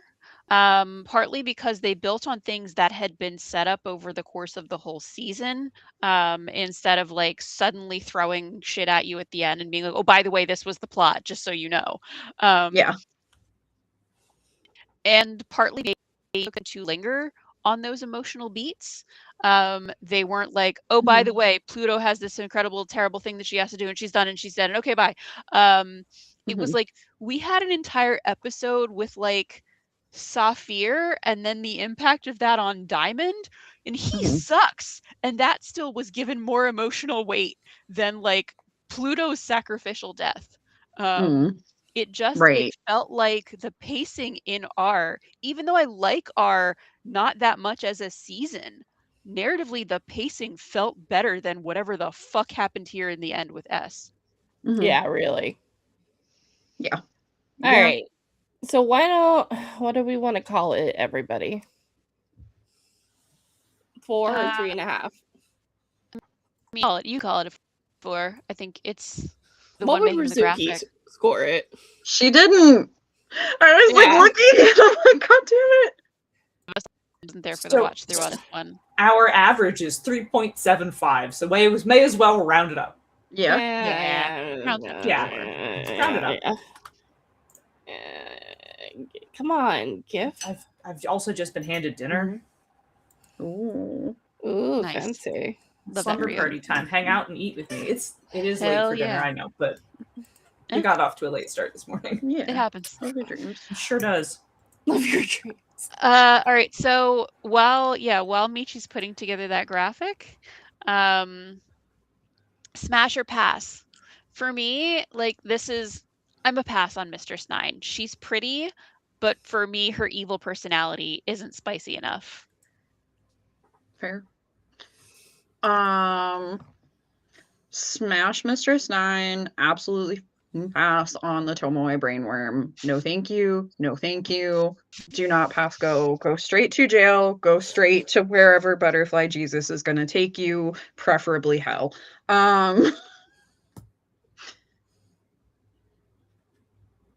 Yeah, I'm gonna smash Mistress 9 just because curiosity's sake. You gotta be curious once. And then but pass on Tomoe. That's like an 18-foot ladder distance. I want. Yeah. I'm gonna agree with that. I agree with that completely. Yep. All right. Do we recommend? Yeah. Season. Yeah. You've episodes. Watch gotta. Yep. And then let's go over comments. Oh my god, or a smash or pass on the Goop Girls. Pass. No, thank you. That's a hard no. Yeah. It's like the like, yeah, no personality. No, thank you. Okay, so but I had a couple other people who also liked the Sailor Box, which was really cool, like Sailor Queen 5381. So like, hey, I'm not alone here. And then, oh, this is an interesting idea. Sailor Queen 5381 says, still wish we got a Sailor Moon video game from 2026 in the 90s anime style to play story mode of the 5 seasons. I would love to do the Sailor Teens versus the Army of Diamonds from season 3. So that would be sick as like a Hyrule Warriors level. Like, that would be fun. I wish we had a Sailor Moon board game that was like narrative. Yes. There are Sailor Moon board games, but they're like other games that have Sailor Moon branding. Yeah, I own Sailor Moon Monopoly. Yeah, and I have the one, like the guessing game one, which is pretty fun. Like, it's not a bad game. It's a fun little game where you have to like, it's like Mastermind, where you have to like remember what the other people have. It's pretty fun, but it's not like the Sailor Moon is just the theme, right? Like you just would be like, you have tuxedo mask. You could play it with like card suits and it would be exactly the same. I want a Sailor Moon game with like a narrative, like a PvE game. Like, although there's not like a PvE narrative game that I know of, back in the 90s, at least in English, they did release a Sailor Moon CCG. And like my brother and I owned it and we played it. I thought for a second you were gonna talk about the tabletop role-playing game. Oh no, but also that also existed. There was things that imagine a narrative upon. You can imagine a narrative upon your Sailor Moon Magic the Gathering, essentially. I would love like Sailor Moon cooperative like PvE game where you like pick which of the scouts you play, and then you have to like defeat a boss. I know a ton of games that are like this, and I cannot think of the name of a single one of them. Vagrant Song. There we go. I'll just pick the most obscure one. I've heard of it. Yep. Oh, yeah, because you know me. Well, yeah. All right. Do we have any more comments that we need to hit? Yeah. Sailor Queen 531 says, I think the Army of Goop Diamonds was inspired by that Goop droid that Pets and Calaveras used in Sailor Moon R. I was thinking it's something like that. We do know that that and Mugen does endorse plagiarism, so you know it tracks. That's so true. Yep. And then, or asked, do you think Ami downloads games to her DS? Absolutely. She won't admit it to any of the other inners, but like I am almost certain Ray has caught Chibiusa like playing on it and has like agreed to keep the secret. She jailbroke that thing forever ago. Yeah, like if Mina and Usagi ever found out, like that thing would never be in Ami's possession ever again. She jailbroke that thing and she's running emulators on it. It should not be able to run. Girl is out here playing PS4 games on her DS. Like yes, in the 90s. Yes, absolutely. Yeah, she was playing Doom on her DS before playing Doom on Wave. Yeah. Yeah, she just doesn't bring it up because everyone will then ask her to do that for them. Yes, definitely. There was somebody, I can't remember who it was because I can't like scroll up right now. But they had mentioned like I wish that the Witches 5 had been able to be healed like the Ayakashi sisters. That was a while ago. And same girl, same. That would have been really nice, except for Kaoli Knight. Like, she can maybe she learns that like decentering men is good actually, and like goes and lives a good life. But like just and then Sailor Queen was just agreeing with us on the scoring. Yeah. So we are pretty doing good. Hell yeah. All right, that's it for the comments. All right, do we want to do the third episode? Do we want to take a break now? Timestamp 141, by the way. Thank you.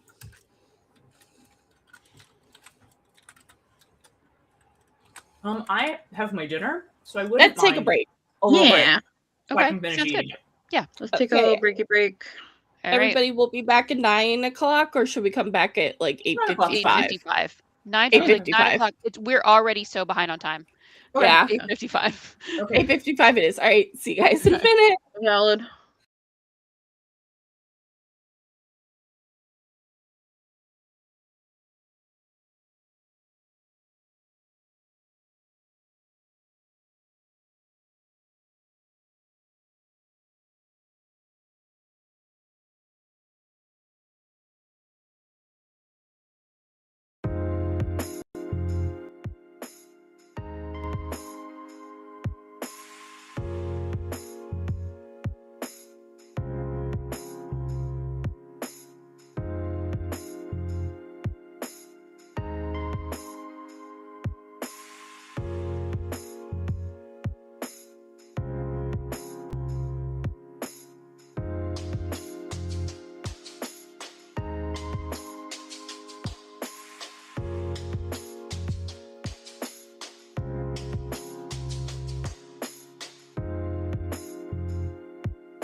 Hey everybody, and welcome back for the second half of Bishocha Senshi Slumber Party Sailor Moon Review, episodes 116 through 120. All right, so let's get into talking about dub episode 118. It's my friend to talk to you again. Which is at Japanese episode 125, The Shining Shooting Star, Saturn and the Messiah. She coming. She's coming. We begin with Mistress Nine claiming to have triumphed over Hotaru, which of course Usagi does not believe. Mistress Nine explains who Pharaoh 90 is now, and what the Endless Silence is, which naturally the Outers, who are also here, are not here for, and they attack. Mistress Nine easily overwhelms them and hair traps them into a giant statue of herself, then chokes both of them with her hair. They tell Usagi to refuse to hand over the Grail, which of course she is in fact going to do. Dr. Tomoe drags himself to Mistress Nine to beg her to stop, but she calls him an empty shell and tries to hang him with her hair too. Meanwhile, outside, the Inners are losing the battle to hold back the barrier, to maintain the sailor box. Meanwhile, inside, Hotaru is not actually dead and is still fighting back for control of her body, releasing everyone from their hair nooses. Uranus commands Moon to kill her, which naturally she refuses to do. Usagi manifests the Holy Grail and hands it over to Dr. Tomoe, who gives it to Mistress Nine, the least surprising outcome, which of course powers her up briefly, also as expected. She sticks the Grail through the glass wall of some kind of science container to give it to Pharaoh 90, I guess. Pharaoh 90 then arrives and starts blowing everything up. So, everything just starts getting zapped.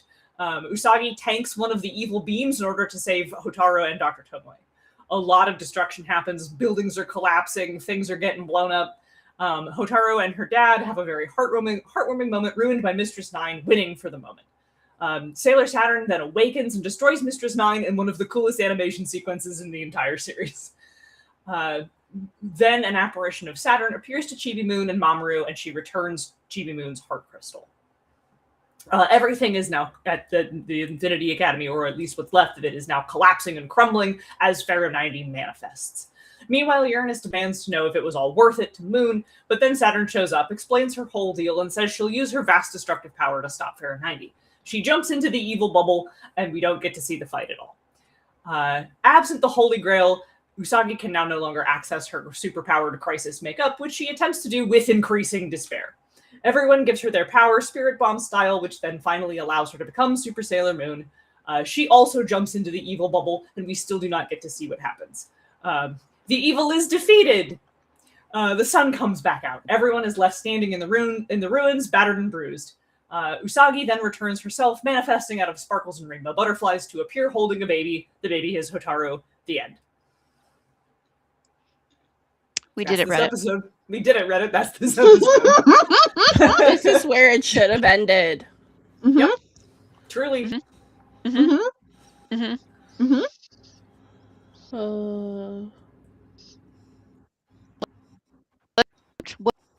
What did we like in the animation quality? Okay, so also at Katsucon, I learned about some interesting Japanese folklore.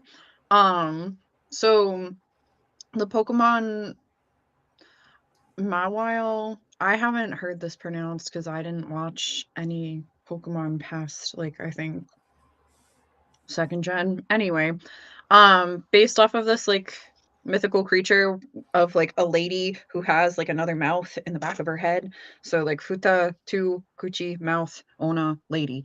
So they also have the scary hair. And I'm loving this parallel for Mistress Nine of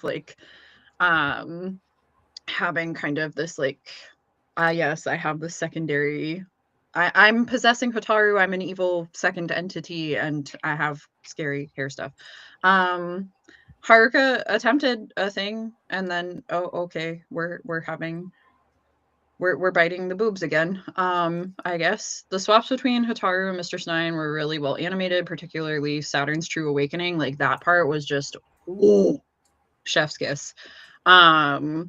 Also, Usagi's pathetic attempts to Moon Crisis power was exceptionally well executed.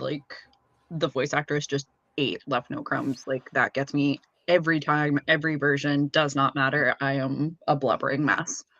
Same. Oh, my internet hiccuped. That's cool. Just for fun. There's a lot of bondage in this episode. Yep. Also, this is the episode with that iconic redraw frame that was a meme for a while. This one. Yeah, that one. Where she's looking over her shoulder. Yeah. So on a positive note, honestly, like as bad as the voice acting is in this episode from Dr. Tomoe and Uranus, I do think that Moon and Neptune specifically are doing an amazing job, like scanning their lines to the lip flaps in a very believable way. They worked hard. They are hard carrying this episode. And the actual animation in this episode is, of course, gorgeous again, though repeatedly horny. Yeah. The animation sequence of Mistress Nine disintegrating from the forehead out in a big circle that just fucking rules. It's so cool. It's definitely one of the coolest animated sequences in the entire series, for sure. Yeah.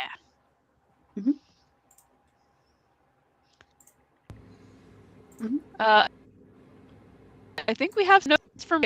I think we have okay. working notes. We do. We all seasoned to whip. The ending sequence is absolutely iconic, and one of the few times the Fukus look like they went through it. So true. Yes. The voice acting going between Mistress Nine and Hotaru was very good.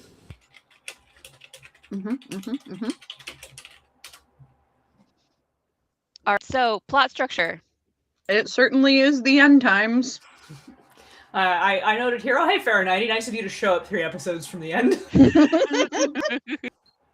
I've always also liked the way the villains almost win at the end here. That's one of my favorite parts of this. I also loved Sailor Moon absorbing the evil energy blast and leaving behind a clean place where she blocked it. That goes so fucking hard. I also think this is maybe the hardest we've ever seen the Sailor Gang get that beaten up, and I kind of love it. Rizuki agrees. Even with Galaxia, you don't see that. Yeah. And Rizuki really enjoyed that Sailor Moon's decision-making made for some drama. It fit with her character and her age and her role. So for me, I do think the one thing they've done a good job with of over the course of the season setting us up for is that the big climactic decision that Moon has to make in the end is not about how to overcome evil and one way or another. She personally is going to have to make the decision over and over again as to whether or not she is willing to sit for the sake. She has to decide whether she can do it when the outers are pressuring her and she still holds firm. And she has to decide whether she can do it when the enemy is possessing Hotaru and she still holds firm. And finally, she has to decide whether she can do it when even Saturn herself is telling her that she has to sacrifice her.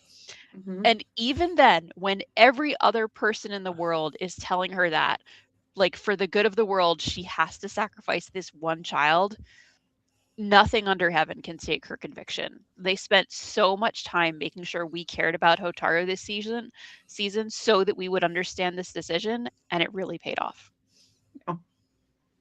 Yeah, that's a beautiful way to look at it. I saw it a little different. Okay, this has been since I was little. And this is no offense if Sailor Moon is your favorite character and like this is your favorite. Sometimes in this sequence, she just pisses me off. Because like I know it's her pure heart and her belief in everyone that saves the day, but she doesn't listen to anybody worth a damn about consequences. And it's just like, this is bad to teach children that there's no consequences to your actions. There's a sort of, so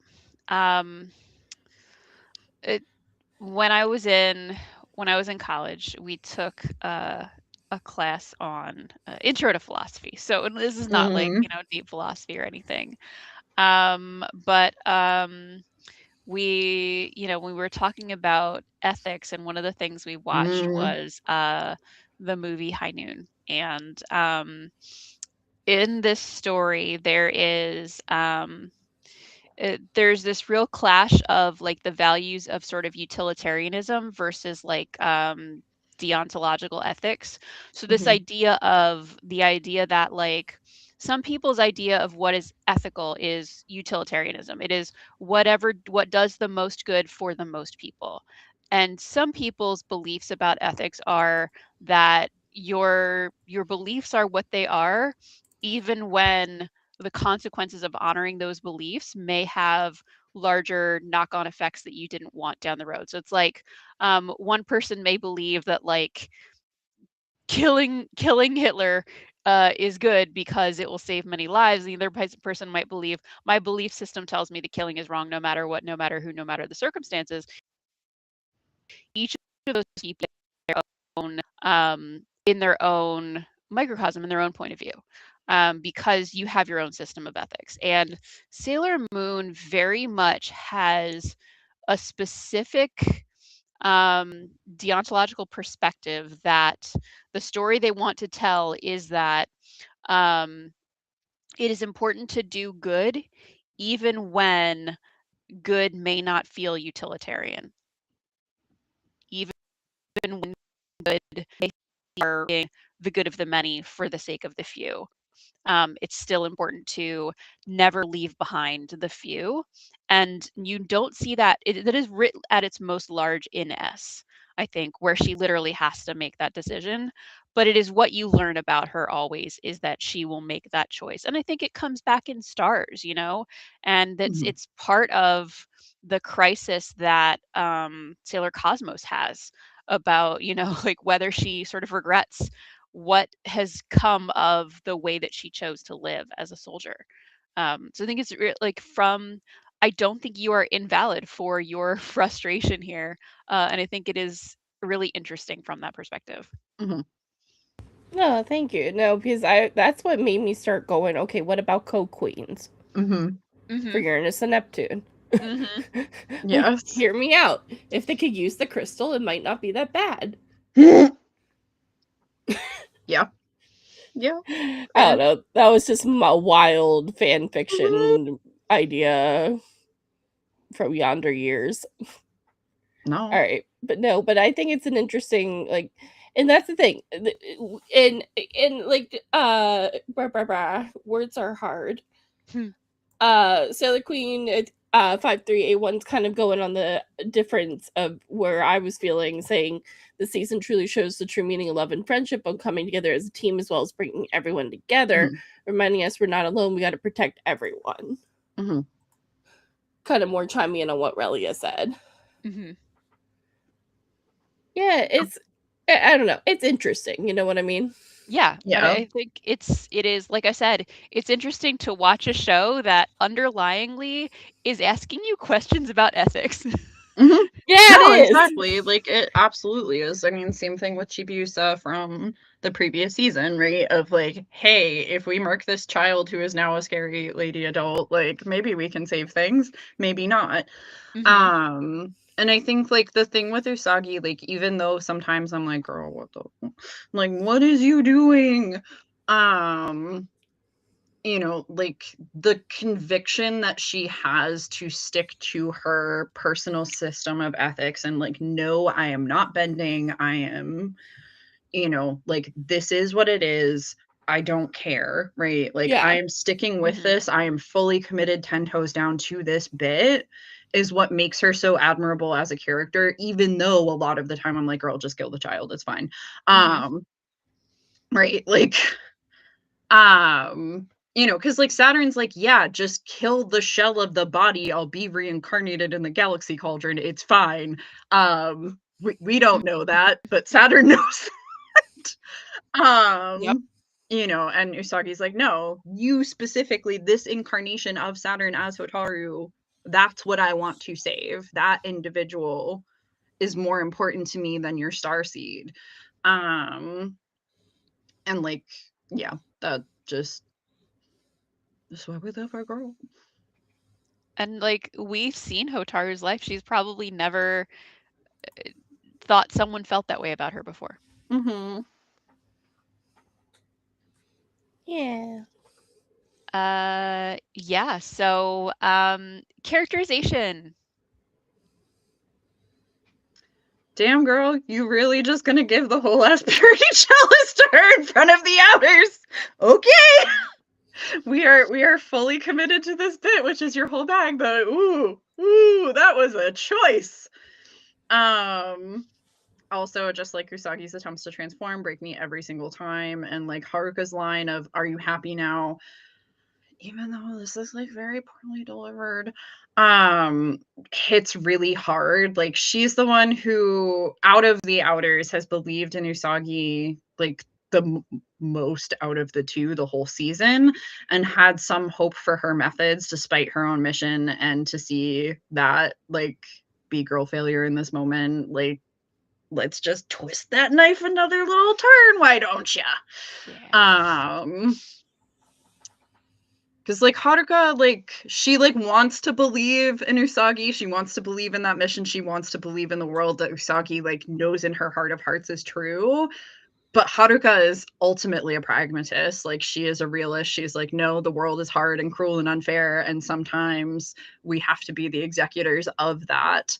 But that sounds so nice, right? Like it's like a little kid that wants to believe in Santa still, right? Like, and so to like have that crushed in front of her, oh, owie.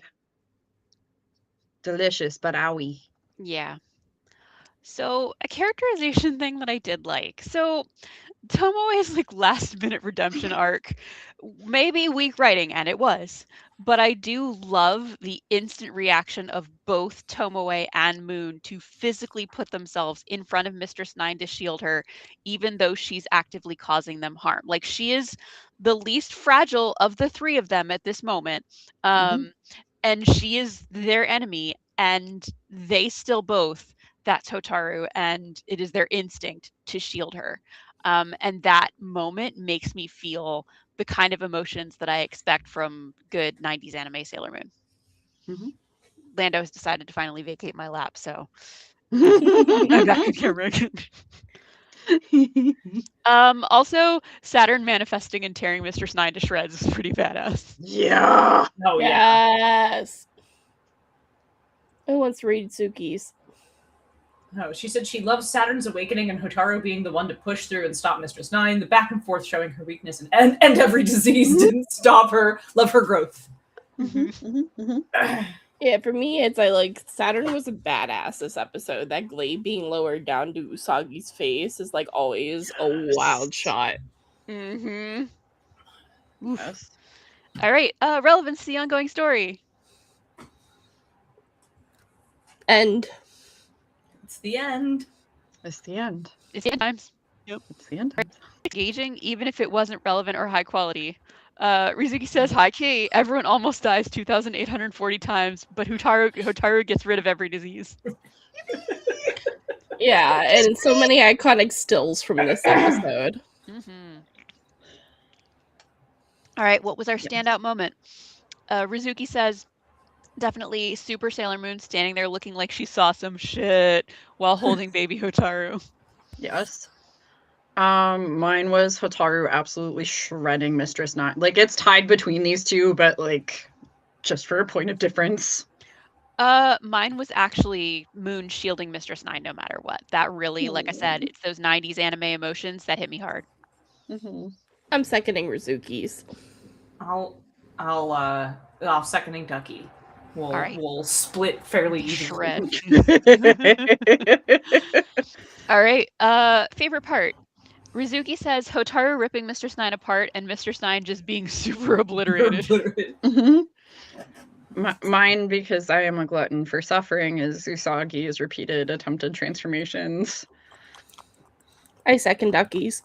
I'm seconding Ducky's. Yeah, the repeated transformations that is wrenching.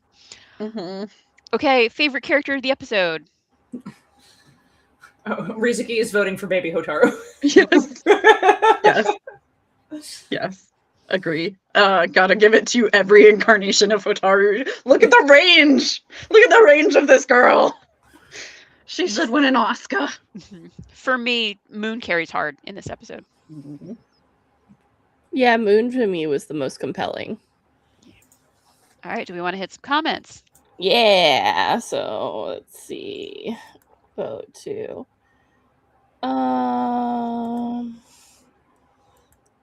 Ninja Master 551 says, interesting how in the manga Mistress 9 sees her hair as a nuisance, but used it as a weapon in the 90s anime. I didn't know that. Cool facts. Yeah, I like All that. right. Sailor Queen 5381 said, this episode was so powerful from beginning to end. Super Sailor Moon awakening her final form to save Wataru in the end is my number one highlight. Love her, so totally badass as always. Mm-hmm. Yeah, I think that's everybody's like unanimous highlight. Mm-hmm.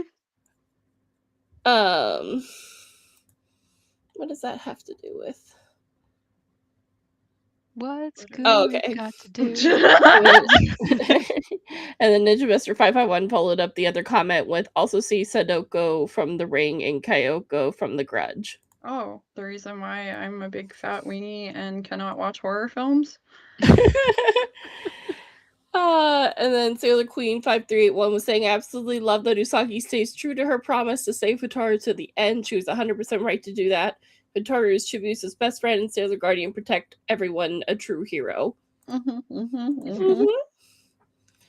Yeah, and I agree with Sailor Queen 531 here, saying it was a powerful season for Usagi's role as leader of the Sailor Guardians to bring her teammates together and unite together tonight. I only speak one language. Why am I so bad at it? And unite together to protect everyone. I love this character growth for her. That's true. Yeah. And then Felipe Barak says, I feel like this is an anti-utilitarian statement that Usagi makes. Not only defines her as a character, it also stands a stance that the magical girl genre always takes. Like Rare, Nanoha, and Madoka. I think Rare is like the utilitarian stance.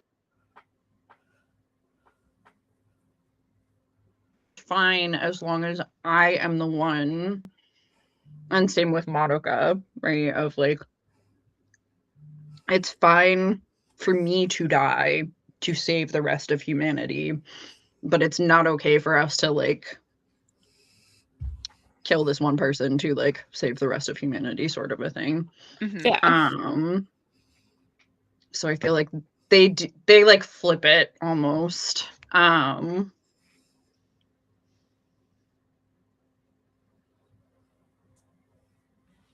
Any other thoughts? I think it'd be interesting to do like a panel on oh my god, yes, on ethics please. in magical girl anime. Oh, that would be fun. Can we do that? Please. The amount of like we so could, but the amount of homework we would have to do to put together a panel like that, as far as the amount of things we would have to rewatch. I have so much. Like I have a bunch of like I ended up taking this like absolutely wild class because I decided that calculus was not for me, and the only thing that was open with no prerequisites at 8 a.m. Tuesday, Thursday was philosophy 222, moral issues in medicine. So I still have like all the readings and stuff from that. So all right. So I think we should encourage Sailor Queen 5381 says, I also really want to do Super Sailor Moon cosplay too, but I want to do her in her golden butterfly form, battle worn style. Again, she was a badass in the final battle. Oh my god, do it. Hi, welcome. We are your cheerleader section. Yes. Yeah. We are here. Like literally and I am Palpatine right now. Do it. Yeah. And then Lady Chappelle, hey, good Lady Chappelle. Cosplay says, Mistress Nine's hair reminds me of Yuko from XX Holic. Yes. Gothic yet beautiful. Yep. Yes. I'm like, yeah, Mistress Nine's hair is very clamp. It is very clamp. It is. All right, that's all the comments for now. All right, cool. Yeah. So, we have some negatives for this episode too. What didn't we like so much? Let's start out with a typical comment from us: animation and quality and voice acting. Starting out strong with some classic Amara bad voice acting.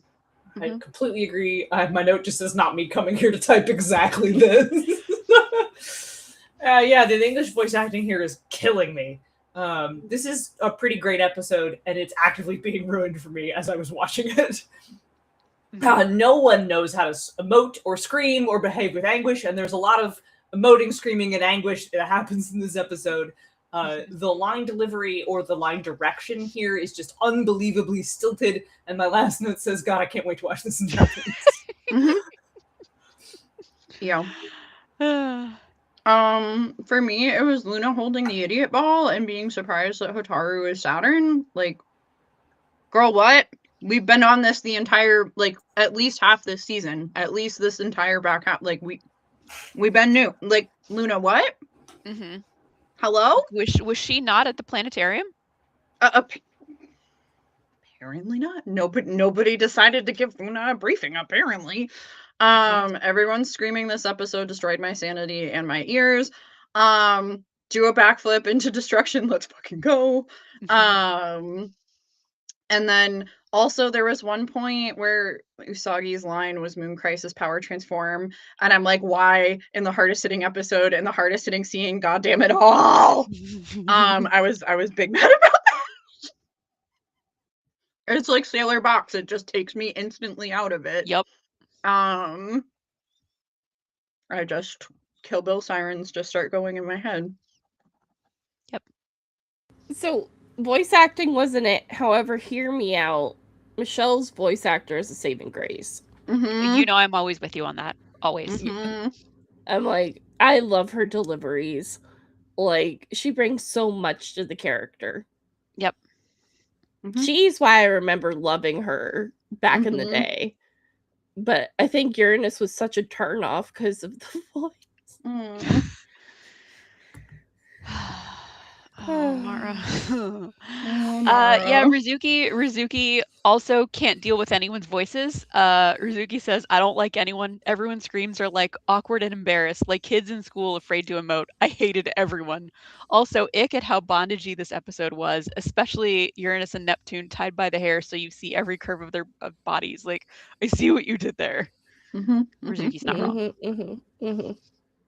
Okay, so plot structure. Let's get into the meat of things that we didn't like. Oh, I'm muted. Why did only Jupiter get bitten on the titty? She's got the most talent. It happens. I mean, she's got the most talent.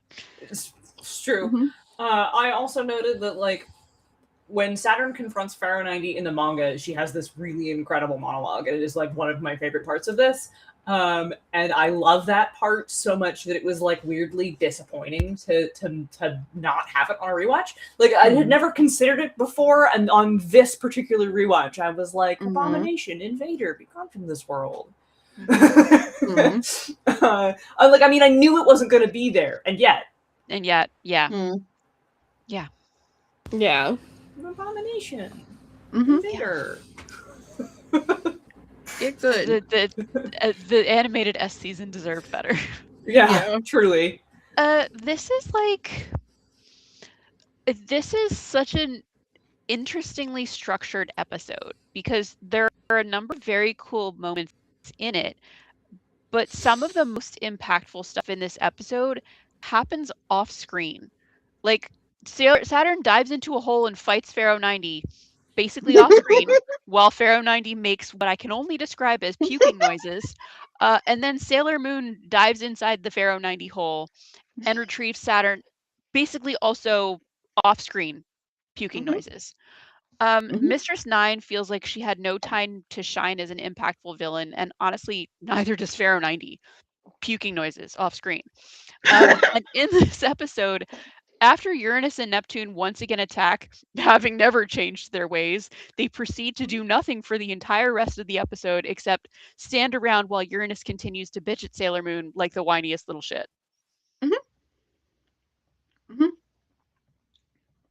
Just some weird choices.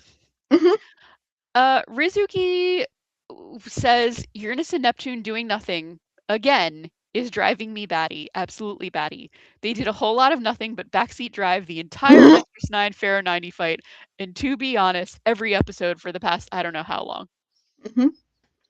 Yeah. I remain deeply annoyed by the fact that we have an entire season to develop Pharaoh 90, but no, 3 episodes from the end and still zero context. Like, this is one of the areas where the 90s cut doesn't develop or build on manga lore in a meaningful way, and it disappoints me to the point of rage.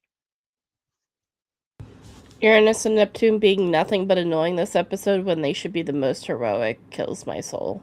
Yep. Yeah. I really kind of hate this ending. Yeah. I forgot. Like, there's a lot of really powerful standout moments in the previous episode that just sort of like wedge themselves in your memory, and then you delete the part where like they just jump into the hole and the evil is defeated. At least in Japanese, there are no puking noises. Yeah, that's something at least. Oh, there's no puking noises. They jump into the hole, and it's just like, we did it, Reddit. Yeah, there's like some DBZ, they're moving too fast for us to flashes. Okay. Mm-hmm. Yeah. It's like there's like a whooshing sound in Japanese instead. Like Fahrenheit doesn't speak, and he doesn't make puking noises. It's like this weird otherworldly like planet sphere with tentacles that's descending upon it. It's much creepier without the embellishment. Mm-hmm. Mm-hmm. Anyway, that's my thought. They just jump into a hole and he's defeated. Okay, so characterization problems. So many. Ew. Don't make me feel bad for Tomoe. Gross. Also, we had an entire ass season to show his personality change. I could have been compelled to feel bad for him if we had shown what a great dad he was before he got brainwormed. But no. We got like one flashback. We literally had specific opportunities to do so. We had the fucking Botanical Garden episode where Hotaru could have talked about her memories of her father from before her mom died and how nice he was and how much she loved him. They could have established the notion that the weird ass creep that we saw all season wasn't how he'd always been, and didn't choose to do so. Or like even giving him like what would have been cool if they wanted to like stay with the Tomoe redemption arc would have been like having periods of time where Tomoe is like fighting Germatoid in the same way that Hotaru is fighting Mistress 9. Yes. This season, where he's like coming through and being kind when he's with Hotaru or something like that. Like, give us something, give us a crumb, please. Yes. Anyway. We are really baby girlifying Dr. Tomoe here, and I cannot stand it. On my second rewatch, I still hate it. Too much sympathy for this awful man. There is this like touching family reunion moment where like Hotaru almost said Haruka, wrong H. She doesn't have a good relationship with her dad. If the like one line from the manga is to be understood. There's this like cute family reunion flashback where we like see Hotaru as a baby or a little kid having a nice time with her dad. And I'm like, this is deeply unearned, my girl. He tortured you. And like let you be emotionally abused. Come on. Maybe he could be forgiven, but in this moment he has not earned it. I think characterization wise for me, Uranus really is like just the most intolerable, insufferable person in the dub. Not just for her voice acting, but for the lines that they have given her. They make her so unpleasant. Rizuki also says, I don't know why we needed to redeem Tomoe.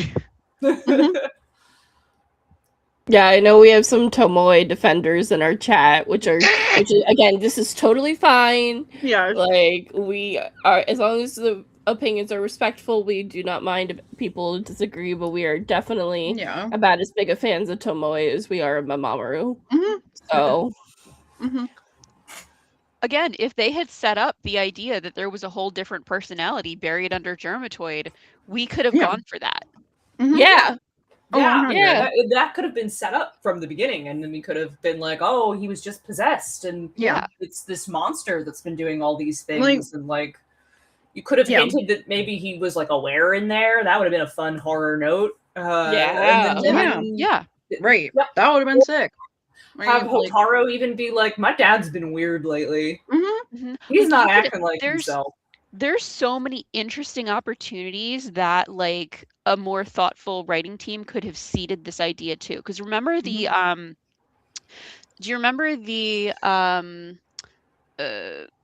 rich guy party episode where he's like where Tomoe is like, I really want someone who's sophisticated and cares about music because when I was Right. in college, I wrote a symphony and here's this is the record that I wrote and blah blah blah. Like, there's an opportunity because Germatoid certainly did not go to college as Tomoe. This was well past that time. There was an opportunity to instead have this be like someone be like, it's a really weird inspiration for a plan, and have like Germatoid Tomoe be like, I don't know, just something about this record really compels me. Like it makes me feel something that, that I don't know why. Like this this would introduce like the idea of like a confused alien, and also the idea that somewhere in there was an essential core different person who's still inside there. There's so many ways they could have seeded that throughout the season and made it really interesting. They didn't, though. Yeah, I actually really kind of, having seen this twice now, I really kind of hate the character assassination of the Outers here. Which hadn't really occurred to me prior to this. And now that we're doing an analysis, I'm like, no, they really kind of did them super dirty. They're so stupid and insufferable through this whole thing. And like I said earlier, I think the rewatch actually soured me on this season a lot. Unfortunately, familiarity bred a lot of contempt. Yes. Yeah. All right. So, issues with relevance to the ongoing story? Why did we do this whole battle off screen? Like, hello, hi, hello, final. You're like, how cool could it have been?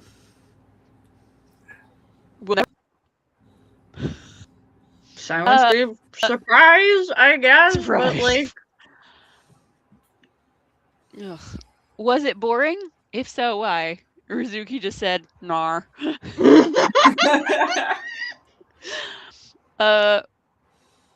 What was the worst part? I think the disparity between Uranus and Neptune's voice acting. I finally figured out what bothers me so much about this. Like, Neptune is like all the way up here, and Uranus is like mid.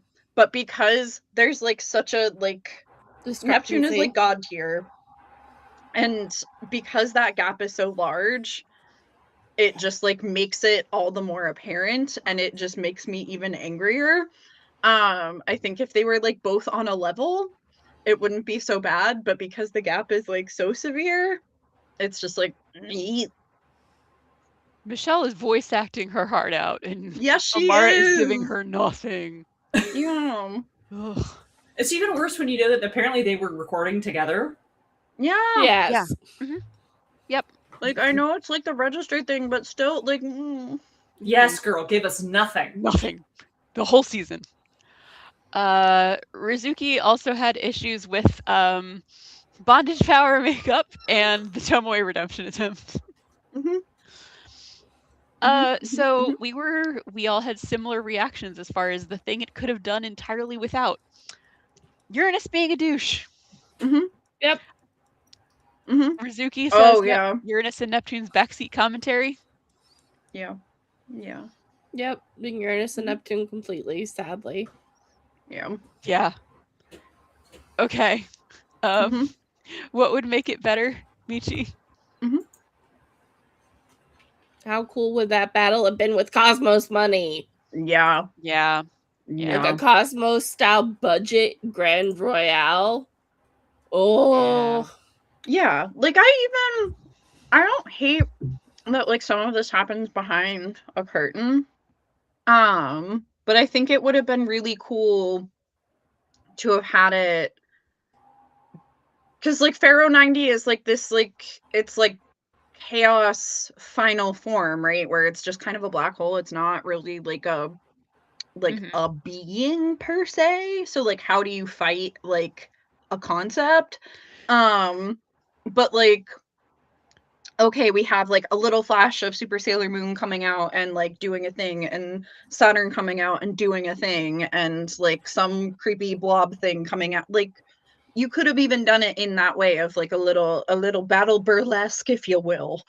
You could. I think the other issue, sort of, and obviously we're in a way I'm using hindsight here in what I'm bringing into this because obviously the Super S movie came out significantly after the S season, but in the Super S movie, the Black Dream Hole, again the final enemy is a big black hole, and Sailor Moon does have to go into it to save Chibi Moon.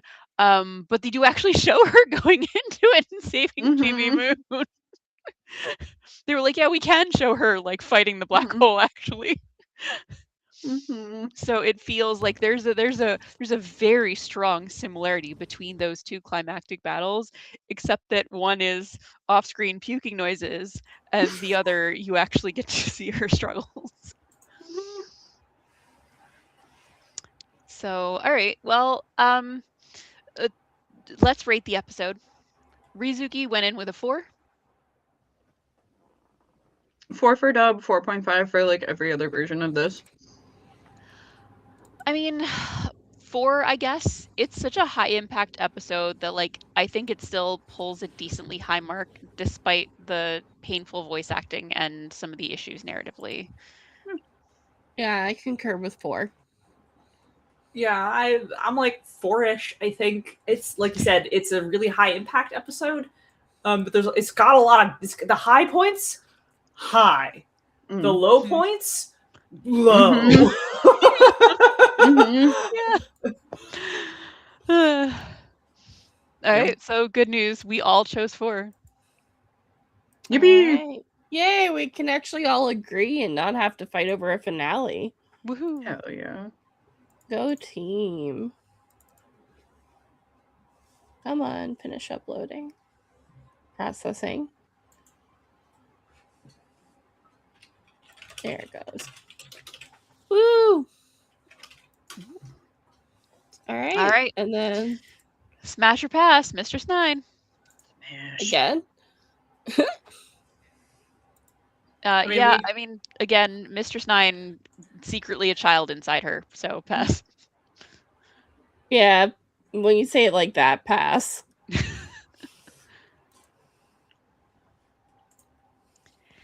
All right, do we recommend it? Yeah. I mean, yeah. Yeah. Woo! All right, let's hit the comments. Hell yeah. I like that we are all so enthusiastic. I mean, yeah. Can someone else read for a bit? Yep. Felipe Barak says, actually not really. For Ray Earth, Hikaru, once she gets to be Pillar, first thing she does is destroy the system, leaving every person's energy responsible for maintaining Sephiroth. Felipe Barak again, not sacrificing a single person in the process, including herself. Sure. Sailor Queen 5381 says, I definitely will. I really love that outfit so hard. I also even got my first ever Sailor Moon Spiral Heart Rod cosplay wand from Collective Con. I'll make it happen this year some way, somehow. Yes, do that cosplay. Do it. And when you do, you should share it on our Discord. Yeah. Yes. Yeah. Join our Discord. Show us your cosplay. Show us what you got. If anybody has the link for our Discord, can you drop it in the comments, please? That's chat or anybody.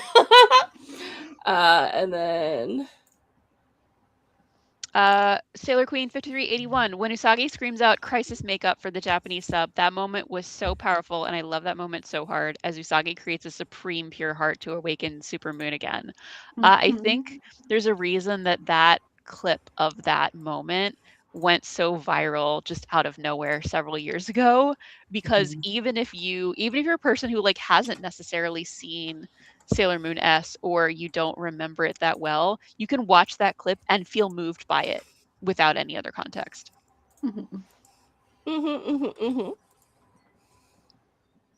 Felipe Barak says Sailor Saturn's appearance in S is basically a hello, and then she leaves to sacrifice herself. Yep.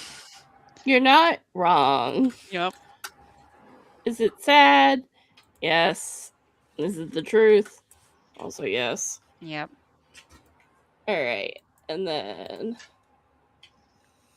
Sailor Queen 5381. Pharaoh 90 only had his appearance for one episode, I think. It should have been introduced due to the beginning of Act 3, after when Saturn and Mistress 9 started awakening, and Tomoe talks to Pharaoh 92. Yeah. Mhm. Yeah. Yeah. No, Yeah. 100%. Ura says, we still have 2 more to go. This isn't the finale. My It should aneurysm be. is We're gonna coming. talk Don't about them. worry. We're going to talk about those episodes, but that doesn't mean we wish to hold them in our hearts. No. no. No. No. All right. That's it for comments. All right, awesome. So let's talk about a dub episode 119, Second Chance. Japanese episode 126, A New Life, Parting of the Stars of Destiny, which is a much cooler title. I was going to say, that's a really nice No. title. I was literally Yeah, it's a great It's a title. really nice Stars one. of Yeah, Destiny. that's not what's about to happen, though. No. No. No. We begin with a recap of Sailor Moon plunging into the evil orb to save Hotaru and her subsequent emergence with the baby. All the girls rush over to help her. With everyone gathered together, Chibi Moon finally wakes up. First thing she asks for is Hotaru. It's cool. And then Usagi's like, it's cool, it's fine. She's somewhere else as a loose baby. It's okay. Chibi Moon then goes back to her normal life as an elementary school kid, but she clearly misses Hotaru. Hotaru has in fact been found by Uranus and Neptune, which we'll get to why this is confusing later when our disc breakdown, but she's been found by Uranus and Neptune, who are caring for her. Michiru says that she wants to have a family together, but then they return the baby to the hospital with a montage of all their struggles together. They're driving along with the baby to the hospital, Uranus is doing 90 through downtown Tokyo in her yellow convertible, and Michiru's just holding the baby, no car seat, nothing in the front seat. It'll be fine. Surely. We learn that Dr. Tomoe has severe amnesia, and the hospital is completely fine with him being handed a baby by 2 older teens. Uranus and Neptune decide they have one final thing to do before they leave town, unclear why they're leaving. We cut back to Chibi Moon trying really hard to be normal. She loses her hat again and chases it down, where she has a vision of Pluto, who praises her for her hard work and all that she's been doing so far. And then also throws in that, I would give you a hug, but I can't. Pluto explains what happened to Hotaru and that she's been reborn and is going to live a new life. Chibiusa then encounters Dr. Tomoe out for a completely unattended afternoon wheelchair roll and recognizes the baby he's holding as Hotaru right away. Baby Hotaru also clearly recognizes her, and she responds about as positively as a baby can. He then rolls away when a nurse calls him back. Okay, maybe it was a little attended. Meanwhile, the girls are investigating the ruins of the Infinity Academy, trying to figure out what happened to that freaky alternate dimension that was there, and also maybe what happened to Hotaru. Artemis then spots Haruka's sexy yellow convertible, and then they all hear violin playing. They approach. Haruka throws a rock at Usagi. Both of them decide that, both of them being Uranus and Neptune, decide they're angry with Usagi for being too idealistic and then giving the Holy Grail to the baddies, which kind of makes a little bit of sense for right that second. And then they're yeah, the world is saved, but you are clearly incapable of being queen because you made this idealistic choice. Stops making sense after that. The outers transform because they are in fact picking a fight. This causes the inners to do another full group transformation sequence. The inners then go to bat for Usagi, who naturally does not want anyone to fight. Usagi admits that she's naive and clueless, but then she's but I didn't do anything wrong. I saved one of our own. She begs Uranus and Neptune to detransform, which naturally they don't. Then Usagi is okay, bet, transforms, and then asks the inners to stay out of it. She's this is between us. The outers pick a completely pointless fight. The inners try to step in, but Tuxedo Mask is on the side of a fight happening. He throws a rose and stops them. Okay, dude.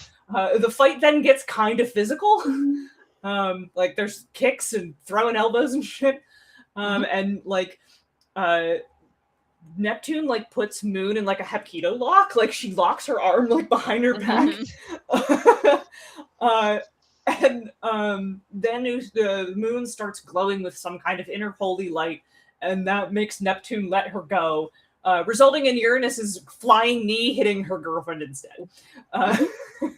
Which somehow that they slam into each other, and that knocks some sense into them. And then they're like, okay, yes, cool, never mind, you are Queen Butterfly Jesus, we have to go now.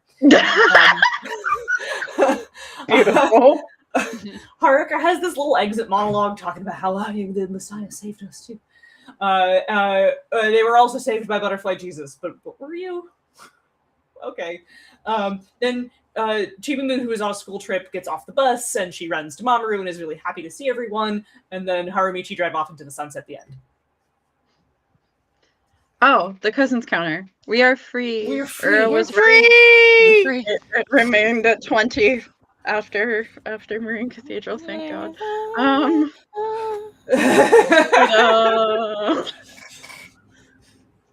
Butterfly Jesus. All right, is an so- awesome God. So we, at first glance in our notes, it might look to me like we found nice things to say about this episode, but not so much. So what worked in the animation quality and voice acting department? I love Rini's voice acting in English. It is spectacular. So It is great.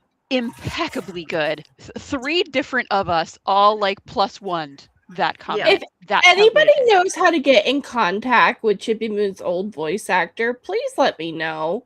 I can't find her. I want to love on her. Mm. All day, every day. The real sugar baby. Please stand up. All right. But yeah, okay. It was at like, Comic-Con a few years ago. I gotta find her, email her agent or something. Mm. All right, Ducky, what did you like in animation quality and voice acting? Rini's voice, as always. The clock motif with the Pluto hallucination / projection was really, really cool. Like, I don't know how to, like, paint you a words picture of it, so just join the Patreon so that you can watch the episode and see what I'm talking about. It was real dope. I liked that. More of that, please. Yeah. Plot structure. The hot meat cute is allowed to live. Everything else in this episode, look out. Oh, yeah, Rini is always out here losing her hat and having visions. Rizuki agrees. Rini should never wear hats again. Rini's bad luck with hats is the plot. It is. And I said they really couldn't figure out any other plot moving forward piece other than a hat flying. I kind of like the callback. Yeah, me too. Yeah, the Chibi Moon parts of this episode are great. Yeah. Okay, that I can agree with. They were the strongest parts. They All are right, the strongest parts. characterization. Yeah. Usagi, Luna, and Artemis are all being attentive parents in this episode. Wild growth. We love to see it. Too bad it's eating next season. I love the Outer stealing a baby. Like, that is just the funniest shit to me. I also love that, like, even with all of Chibiusa's growth, she's, like, still continuing to try to hide her true feelings for the comfort of everyone else. Like, baby girl. Like, she's a brat, but, like, she has a reason, right? Like, she's, like, trying to, like, be a good doobie and, like, no, I'm gonna handle these on my own. I'm not, no, don't look at them. I love that for her. Yeah. And, of course, everybody's like, wow, girl, you're as transparent as glass. Mhm. Yeah, I love that when she wakes up, like, the first thing Chibi Moon asks for is Hotaru. It's really, really sweet. Also, the Japanese has a lot of the other characters spend time talking about how, like, Chibi Moon is actually really worried about Hotaru and not showing it. They spend a lot of time being like, I know she's acting like a normal kid, but she's really kind of torn up about this. Yeah. Which I think is a great characterization for her. Yes. She's also, when she's on the school bus trip, she's like looking out the window and she's just thinking about the one time they like frolicked in the field, and I'm like, that's she's thinking about a girl on the bus. That's my baby gay. I also really love Michiru through the beginning of the episode, just being like, I am going to be a mom. I am keeping that baby. And we clearly get in Japanese, Michiru says to Haruka when they're in the fancy restaurant, like, I want the three of us to be a family. And Haruka goes, whoa, okay. And then is like, yeah, all right. I guess I'm Haruka Papa now. Rizuki says, this made me think of that old clip from Maury. I don't care what my mom says. I'm going to have a baby. So my note here, because this episode was something, Jupiter is the only correct person in this episode. She's like, Uranus and Neptune are just a bunch of whiny traitors. And honestly, at this point, she's right. It's terrible. Yep. It sucks. 100. Yeah. It is my least favorite. In Japanese, she specifically doesn't. She doesn't call them traitors. This is a great line. I'm calling them a bunch of whiny traitors. She says they're too hard-headed to get through to. And then Mercury also says, don't listen to people who you can't get through to. Like, she's like, stop trying to convince them of something they're not ever going to change their minds on. Which is a classic good Mercury moment. Once again, hell yeah. Once again, the dub not doing Mercury even a little justice. Yep. Yeah. Watching this episode, I really related to Dr. Tomoe in it because I too felt like I had experienced a severe head injury and was struggling to process the world around me. Yeah. It was so relatable. The one thing I liked in this episode was basically the Rini characterization. Like the idea that she was trying so hard to act positively so that she wouldn't worry the adults around her, but that she ended up going so far with it that everyone around her could immediately tell.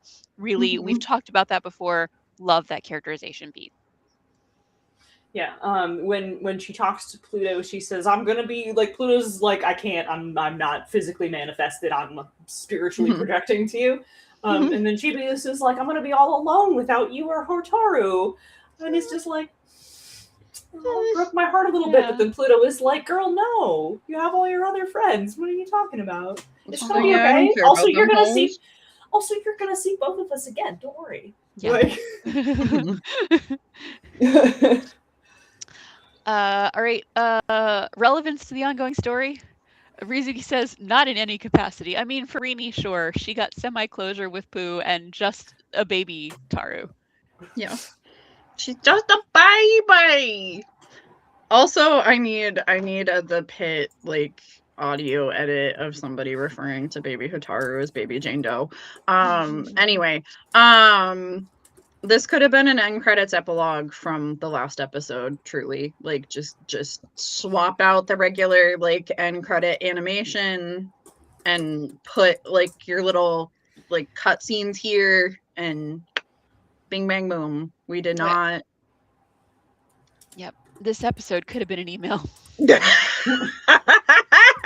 That needs to be your new title. Yeah. I'm on it.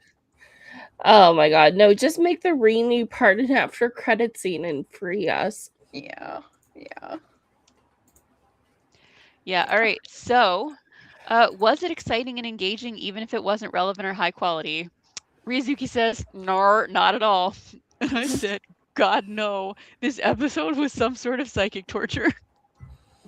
Sailor Meatball.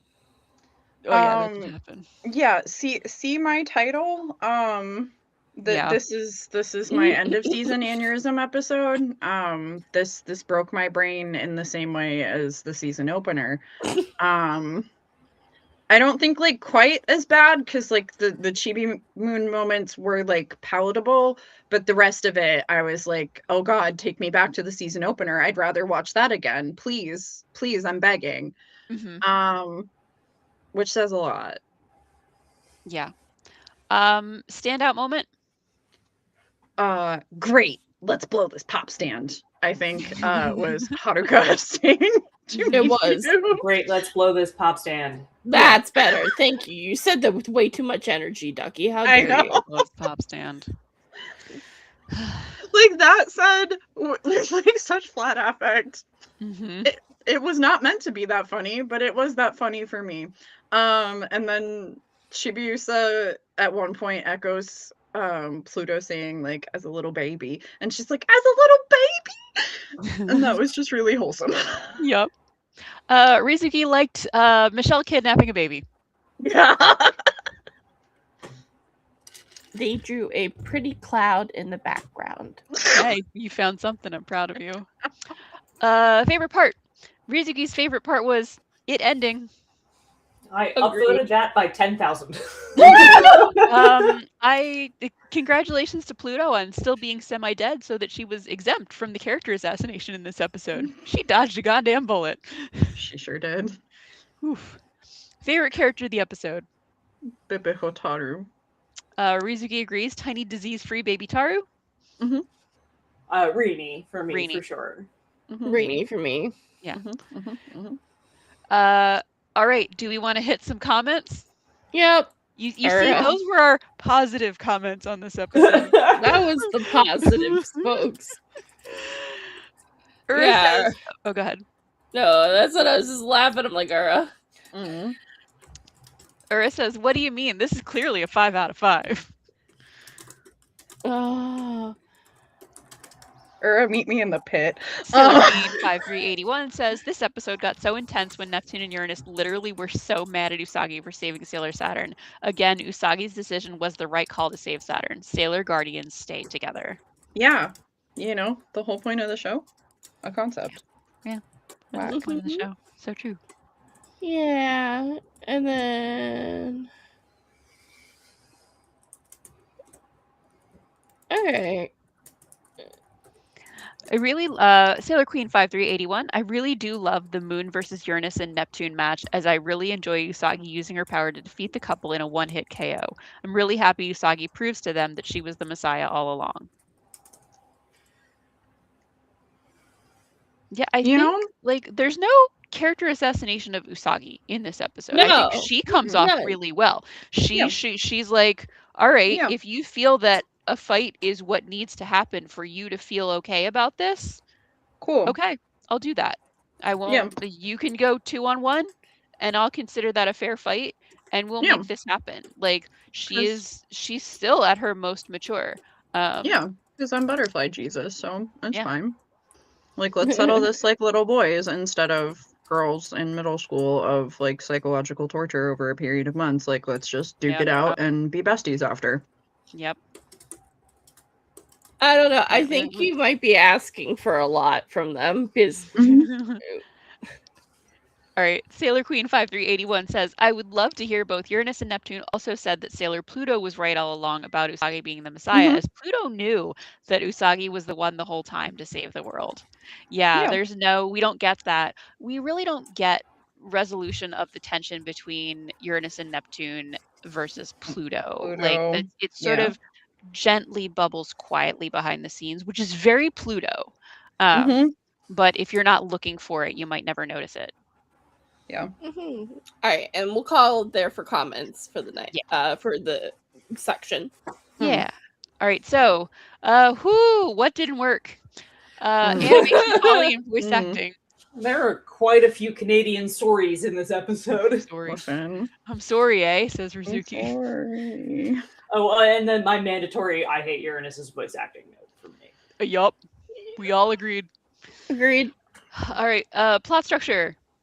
I hate the entire premise of this episode of the Burning Passion. It is so anticlimactic when paired with the last episode and completely character assassinates the Outers, and I will die on this hill. I stand by. This should have been an end credits. Dear God.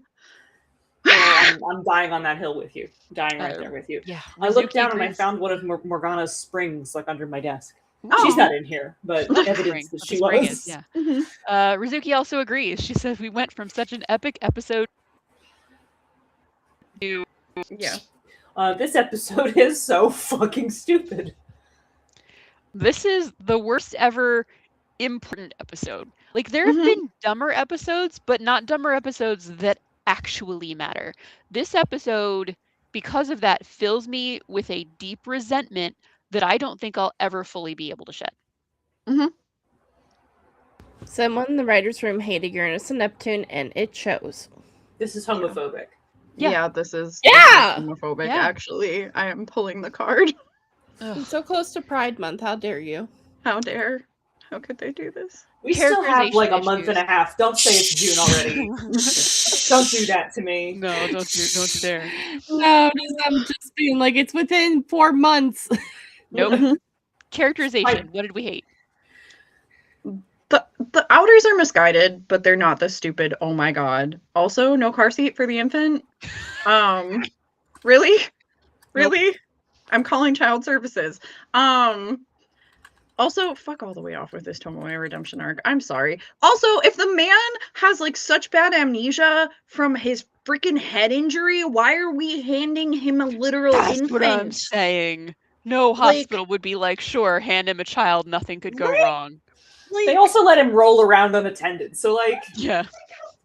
Yep. Yeah, it's quite a hospital. Characterization wise, this episode is so janky. Like, I sort of sat out this section because I don't know where to begin. It's a mess. Yeah, that whole intra-senshi conflict fucking blows and doesn't make any sense. Like, I understand the beginning part of their argument where they're like, you're too much of an idealist, which only is in Japanese, actually. And then they lose the thread of being like, well, we have to test you to beat you up so that we understand that you can be queen. What? Okay, so, Rizuki, bounced off of that idea and said, Uranus and Neptune have been so destroyed with this, and Darian, you can't defend them after having one convo weeks ago. Interestingly, I will sort of defend, in a weird way, Darian characterization-wise taking that stance. And the reason I will is because one thing that we have learned about Darian from watching season R is that even centuries into the future, he has really dumb ideas about ways that you need to like test people to prove the strength of the bond. Oh my, okay. We saw King Endymion had That's this so whole true. plot. This is perfectly in character for this wow, dumb. That's fucking dumb. And over here, he's like, no, let them fight it out. That's probably really good for them. And I'm like, okay, you're consistent. Yeah. You're Yeah. You're consistently wrong. consistent. Yes. All right, we'll give it to him. Cries. Is it my turn, or where you. are we? Yeah, it's you. Tomoe. Tomoe looks hella creepy receiving to Hotaru. He looks like that guy from Tokyo Ghoul. Oh yeah. That's hilarious. I'm not wrong! He You're not died! wrong. Like he's vacant. He is vacant in there. I need to make where's a picture? Tokyo Ghoul. he is just like, there's nary a thought in that head. No, that guy is I- creepy as fuck. I do not trust this man to like roll himself around, let alone roll around with an infant that like Agreed. can't even hold her little noggin up. God knows. Like, if you squint, Yeah. I see it. it's Yeah. if he's Yeah, I see it. younger, Yeah. Same hat. Same energy. same energy. Mhm. Yeah. Yeah. And then Great That's below this pop stand, Amara apparently. Yeah. Right, let's blow this pop stand. Wow. And then I was just like, hear me out. Coke Queens 2026. They just had them lose in the most bitch ass way. Yeah. Yeah. I mean, maybe I also might give up if my very strong girlfriend flying kneed me in the chest. Yeah. Yeah. Yeah. Yeah. Yeah. Yeah, it was one and done. All right. Fair. Relevance to the ongoing story. Literally none. I hate it here. Rizuki wrote, She's so funny. Yup. Say it with me, everybody. None. This None. episode shouldn't exist. Mhm. No, should have just ended with the last one. Yeah, honestly. Right. Was it boring? If so, why? I wrote these in such a I write this sort of writing for a living way. Anyway, my answer was, why are we here? Mm-hmm. Rizuki agrees. Absolutely unnecessary episode. So, I tried to give it an effort to answer why. It was boring because at every point, character decisions felt stupid and forced. Everything about Uranus and Neptune in this episode was nonsensical. Not just the part where they were like, we need to fight Sailor Moon to make her not be queen because she made a decision that we didn't like. Also, like the part where they were like, we need to give baby Hotaru to this amnesiac man who very definitely is not currently equipped to raise a child. Like everything in this episode was nonsensical. So it didn't feel interesting because it was like you're in a fever dream. Yeah. You should have stolen that baby. Mm-hmm. Also, they were confused as to where Hotaru went, but like Usagi arrived with the baby, and then clearly they took the baby. Yeah, in and the then dub, everyone's like, Usagi, we don't know where the baby went. In the dub, Usagi or Serena specifically is like, please, I'm about to pass out. I can't hold the baby anymore. Neptune, can you take her? And then tells the Outers, take this baby, I'm about to collapse. And then collapses and they take the baby. Very clear what has occurred. Yeah. And then they're like, there's no way of knowing what happened. And I'm like, well, Udiel found Uranus and Haruka or Amar and Michelle's phone number like in the phone book. Easy. Yeah. So I'm pretty sure you too. Yeah. She doesn't know how to spell Tenno, so maybe. No, she does. That's the problem. Is she knows how to spell, because like every time she like tries to go for like Genki desu ka in her like little letters, she's writing the te for like tenno as the kanji and then crossing it out and doing the ki the gi instead. Like she knows how to write it. What a fail girl. Yep. And then is it mine? Yeah. Everything, let's see, Uranus and Neptune slander. Yeah. Yeah. Just all right. Can't stand it. So speaking of that, what was the worst part?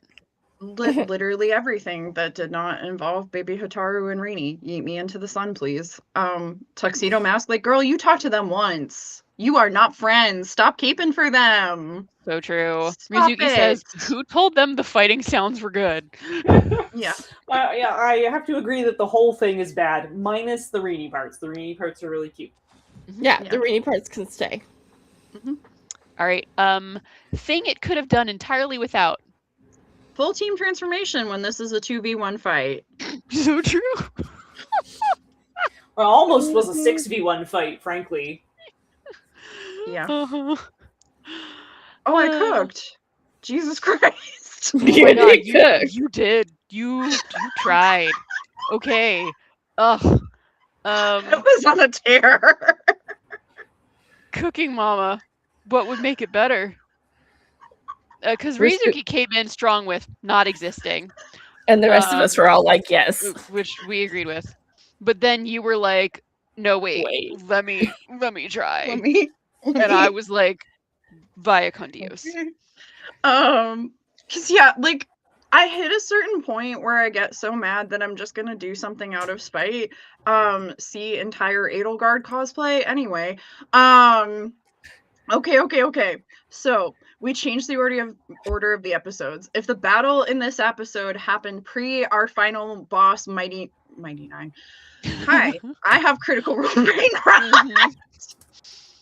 Mistress Nine fight because Usagi keeping her yap shut, jokes, because she absolutely would have like blabbed on their plan to the Outers. We add some scene of exposition of strategy of Pluto, Neptune, and Uranus talking about the uses of their treasures to counter Mistress Nine / Usagi if necessary. Usagi beats their asses. They go in together-ish, still doubting. Pluto still sacrifices herself to save Uranus and Neptune. We end with Rini awakening and saying her lines about Saturn appearing, being worried, blah, blah, blah, blah, blah. And then it cuts to the end credits with the beginning and end of this episode without dialogue, except Tomoe saying, I'm sure you'll meet again if we must keep him. Anyway, that's... I tried. It would certainly improve it. Like it would certainly improve it. All right, so one of our most interesting ratings that we've ever done for an episode. Rizuki gives this a 0. I gave it a 0.5 only for the extended scenes of Michiru being a mama and baby Hataru. Because that was really cute, and we're not gonna get that later, so fine. I'm gonna give this a 1, but only for Rini being really cute. And Michiru's desire to keep that baby. Yeah. Deeply fuck everything else about this. And then my update after having watched it in Japanese was this episode still sucks tremendous ass. The parts are actually cuter in Japanese. I think they're like a little better done in Japanese. So my 1 remains where it is because I think that I would much have preferred this be like a Chibi Moon focused episode the entire time. We could have done more with that and like maybe rolled this into some of the stuff that's going to happen in the next episode. We didn't need this extraneous outers thing. We could have just let them drive off into the sunset and been done. It's true. I gave this episode a 0. I don't think I've seen a single worse episode of Sailor Moon, so I gave this my lowest possible score. The dinosaur episode may have been dumber, but at least it didn't materially ruin any characters. And that was what I felt this episode did. This episode left me like bitter inside. I was angry that I can never unknow that this episode is canon. Yeah. Can someone write a fanfic to make it not canon?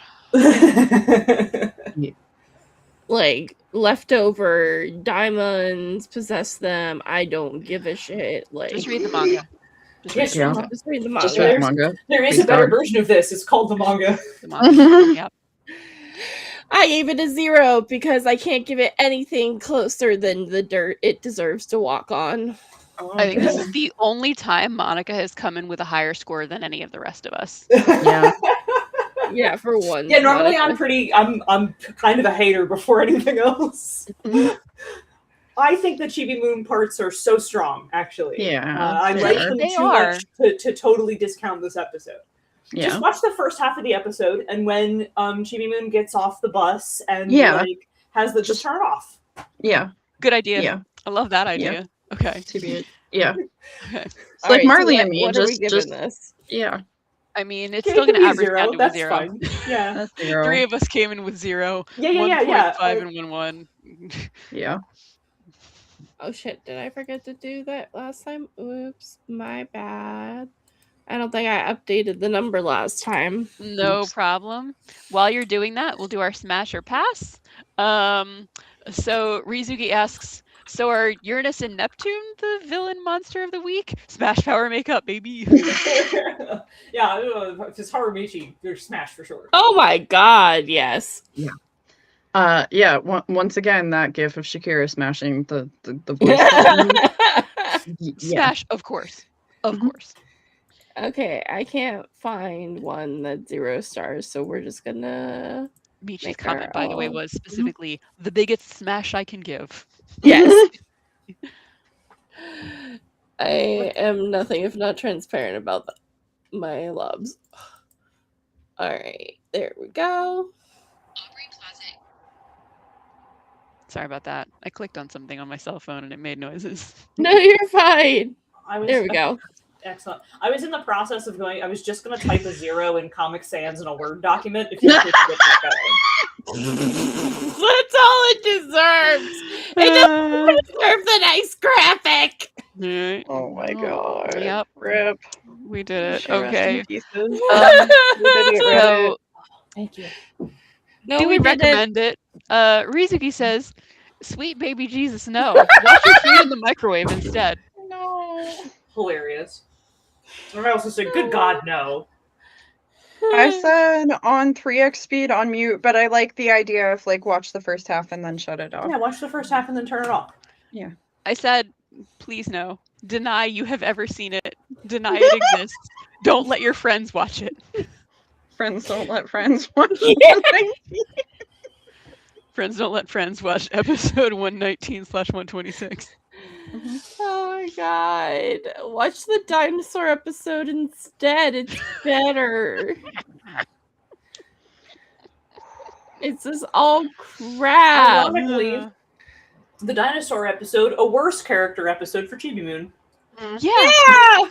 Okay, what if we took one part of this that we like, the good Chippy Moon, and then add it to the dinosaur plot and actually make it worth its time? Yeah, the good part of the dinosaur episode is the part where they fight the volcano at the end. Yeah, so it can just be gets off a bus and they all fight a volcano. the volcano at the end. And that would still be a better episode than either of the two episodes individually. Actually, I kind of love that. Do we want to hit the comments? No lies detected, besties. Yeah, timestamp 313, by the way. Oh, let me do that. Cool.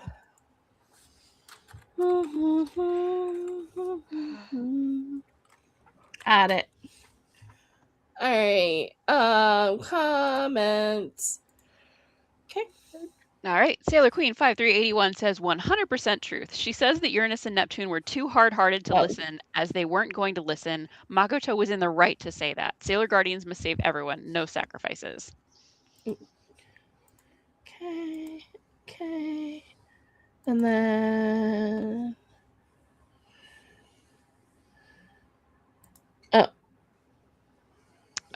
Sailor Queen 5381. Oh my god, Monica, I was thinking about that when I first watched this one. I thought Haruka and Michiru was testing Usagi to see if she really was the Messiah by pretending to be mad. I thought it was a test. Yeah, I can see why you'd think that for sure. Yeah. But nope, it's so much stupider than that. Yes. Yeah. Yeah. And then. Sailor Queen 5381. In Clover Way, Usagi tells Haruka and Michiru to take care of Hotaru for her. In the original, there was no dialogue in the moment, and the Inners arrive to help Moon after the couple takes Hotaru. Yeah, and then afterwards they're like, what happened to Hotaru? She's a loose baby somewhere. Just crawling through the rubble. Baby. And then, hey, Renegade Lily. baby. Hi, girl. Good to see you. Hey. Lily, hey. And then, let's see. Oh, no, you're fine. You're totally fine. Unmisspell it. Yeah. it's Honestly, fine. hard-headed and hard-hearted, not that Yeah, different from same each other. thing. I liked the way you described it, actually. Yeah, same. All right, we're good. Okay. All right. Oh, real quick, before we go to the next episode, I have breaking Naoko Takeuchi news. Go for it. Did she materialize again? Yeah, she materialized. She actually, oh, son of a biscuit. Hang on. Gotta switch windows. The one that actually works with share screen.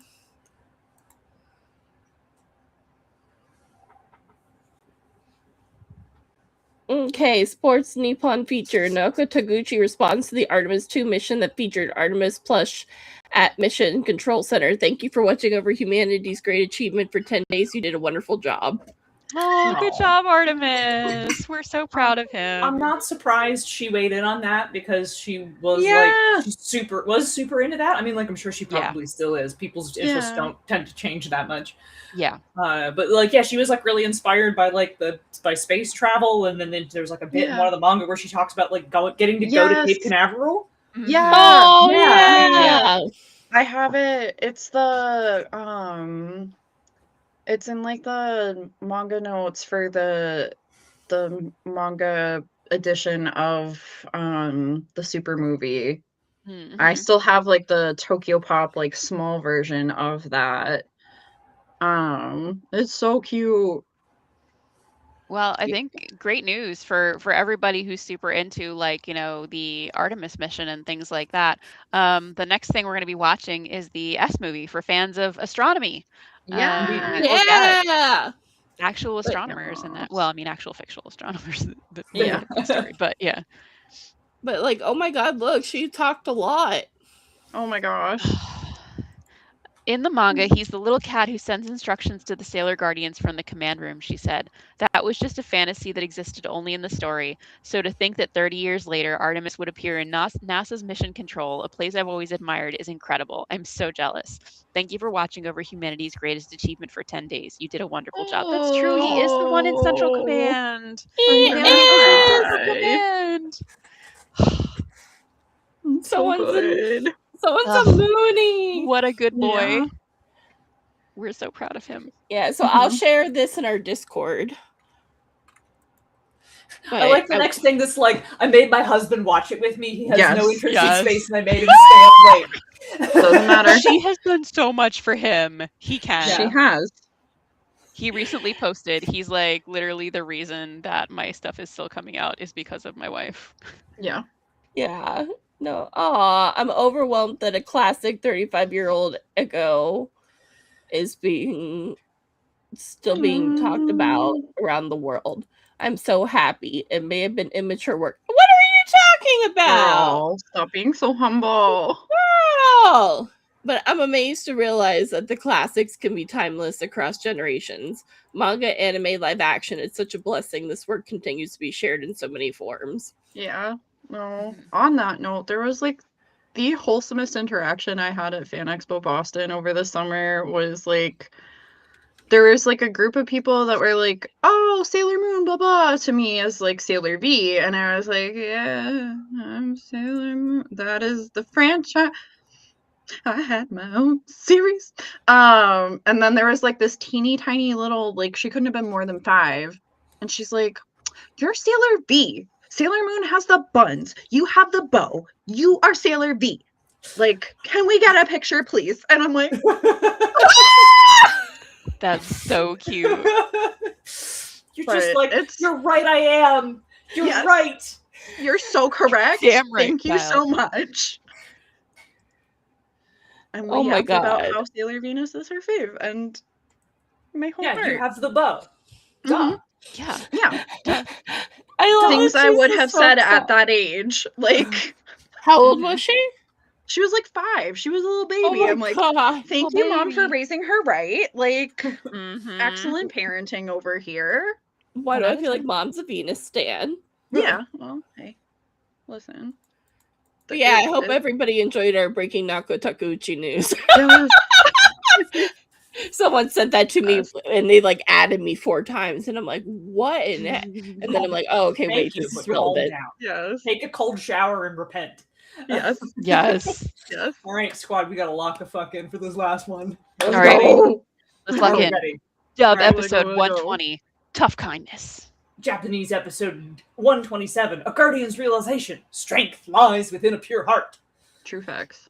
Yeah, this episode opens with Usagi and Mamoru enjoying a quiet evening. Usagi tries to get Mamoru to like hold, kiss, cuddle her by being like, I'm so cold. And he decides he's going to go make her a warm drink instead. Meanwhile, yeah, he's a dumbass. Yeah. Meanwhile, Chibiusa receives a letter from Neo Queen Serenity asking her to come home to the future. Usagi shares the news with the others that Chibi Moon doesn't want to go home to the future. Does want to go home to the future, not doesn't. They decide they're going to throw her a farewell party at Mamoru's house. By the way, the group decides they're throwing the farewell party at Mamoru's house without him there. Yeah. I mean, when- he has the air conditioning. Also, Yeah, it's his he- child. He has the biggest place, I guess. Couldn't have it at Usagi's parents' house. We're having it at Mamoru's place. Well, I guess if they had it at Usagi's parents' house, they would ask like, where is she going Questions? away to? Yeah. Sure, yeah. As opposed to like her just memory wiping them when she leaves. That's fair. Yeah, that's true. Anyway, when Usagi and Luna tell Chibiusa that they want to throw her a big going away party, she reacts poorly, thinking that they want to get rid of her. She cries to Luna P that she'll never get to see anyone ever again. Usagi wants to then give her a gift that money couldn't buy, so it'll be special in the future, and she gets out like a piece of her childhood clothing, and we kind of don't really know what it is she intends to do with it, and we'll see her working on it in the background throughout this episode. Meanwhile, Chibi runs to Mamoru, and they have tea while she talks about her feelings. He explains it's not that they want her gone, but because they love her and want to like celebrate their time with her. That her leaving will also be hard for everyone else too. Back at the Tsukino house, Usagi is patching up the little dress she wants to give Chibi, like was working on the thing she's sewing. It's made out of a little dress, while Chibs is asleep. Usagi stabs herself in the finger while hand sewing, yelps, and wakes Chibi Moon up. Then tells her to go back to sleep and is just basically like, "You're a little kid, you have to go to bed," kind of like that. And then she realizes that's the wrong thing to say and hurts Chibi Moon's feelings. Meanwhile, a thunderstorm reanimates the last of the monster group. Back to the gals. They're throwing a big celebration. Back at the ruins of Mugen Academy, the monster group crawls into the Easy Bake Oven and becomes a die monster looking for pure hearts. Back with the gals, everyone gives Chibiusa thoughtful gifts based on their personalities. Mako makes her a lunch. Ami literally hands her a floppy disk and is like a program to get her a recording of her music, like her performing some music. Mina made a scrapbook of their time together. Mamoru gives her a rose, and we find out that Usagi has handmade her a bunny backpack. Heart. Rei and Usagi get in a weird argument over the fact that Rei is like, "I think it looks like a dog," and Usagi is like, "Why are you saying dog like that?" Which they fight about for a minute, and then Rei is like, "I was just saying the thing I meant," and then, "You've been working really hard, you must be really tired." Then they kind of get over it. It's a very strange exchange. Then all the girls go to see Chibi Moon off. She gets really overwhelmed and upset and runs off. Usagi goes after her. They have a little bonding moment and a tearful parting, and Chibi Moon does her little cool invocation and returns to the future. Luna then arrives to tell Usagi that there's a monster loose attacking people and stealing their hearts. The gang transforms up. They fight a monster of the week one last time. It's one part goop and one part Daimon, so it's like really hard for them to defeat. Then all of a sudden, Chibi Moon returns to help the Sailor team. Tuxedo Mask gasses Sailor Moon up, and then she remembers she can still use Moon Spiral Heart Attack. She does so, and she wins. One last lovely for old time's sake. Everyone celebrates Chibi Moon that she's going to stay. Luna P appears with a letter from Neo Queen Serenity saying it's cool for her to stay, and please send some more fun shit back with her next time. Yep. The end. That's the end of the season. Somewhere in the future, Neo Queen Serenity is wearing the little bunny backpack. Yeah. Yes. I just want to clarify my eye is watering. I'm not crying. It's not sad. Okay. Okay. Just in case anybody's confused. No problem. Oh, also while we were rewatching this, Julia just turned to me and said, "Honestly, just skip these last 3 episodes." Yeah. Yep. Right? For real. 100%. Hundo. All right. So, what worked? Animation quality and voice acting. Horny animation team, go! The girls do have adorable civilian outfits in this episode, and just more amazing voice acting by Rini's VA, truly. All of tonight's episode budget was spent on the 4 frames of Jupiter's ponytail getting singed. Which was pretty cool. That was very well animated. I liked it. All right, plot structure? Okay, I'm kind of here for fantasy super site cleanup logistics. Love the plot of let's just throw a party. And I guess we need to reestablish that Sailor Moon's purest pure heart is more powerful than the purity chalice. So cool, I guess. Here's the thing. I do absolutely love the idea of just one stray Yoma accidentally surviving the destruction of the big bad. This never happens. They kill all the Yoma, and then they kill all of the henchmen, and then they kill the big bad, and that's the season. And there's just this oops, an egg rolled into the Easy Bake Oven and was like, "I'm a Yoma, I'm here to do evil. I don't really know what I'm supposed to do, but I'm trying." Love this idea. Really cool concept. Yeah, we get one last monster of the week for old time's sake. We also get, in the Japanese, she does the full time key invocation, which is my favorite. I love that. This is really, really fucking cool, and reminds you that it's like a magical artifact, and it's not like there's nothing normal about this situation. She has to cast a spell to use it. I also liked that there was one final pink sugar heart attack as unreliable and annoying gag at the very end. Yeah. All right, characterization. Momo, you sweet, sweet, sweet little tism-coated buffoon. It's cold. He got her a hot drink. I know. That was one time where he wasn't it didn't come across like he was being purposely affection avoidant. It came across like he genuinely was like, "Oh, let me do a nice for you." buddies. A swing and a miss, sir. Also me losing my mind over Usagi making the same kanji error in her letters. I love Rini's ambivalence about going back to the future. She loves present Usagi and her mom in the future. So she's like kind of torn between these two because she loves both of them in different ways, and she's like, but I should want to be back with my real mom, right? Of like, I should want Queen Serenity, and it's this like inner conflict for her. I also love the inners automatically assuming that Rini wants like what she quote unquote should want, and all of them jumping in to make such like sweet heartfelt gifts. I love two idiot sides of the same coin. Inners think Rini doesn't love them. Rini thinks the inners don't love her. Also, Luna said something nice to Usagi.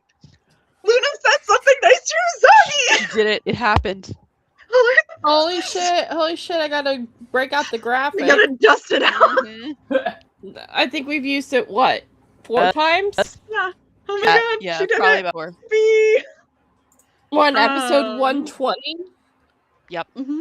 We've used it 4 times, yeah.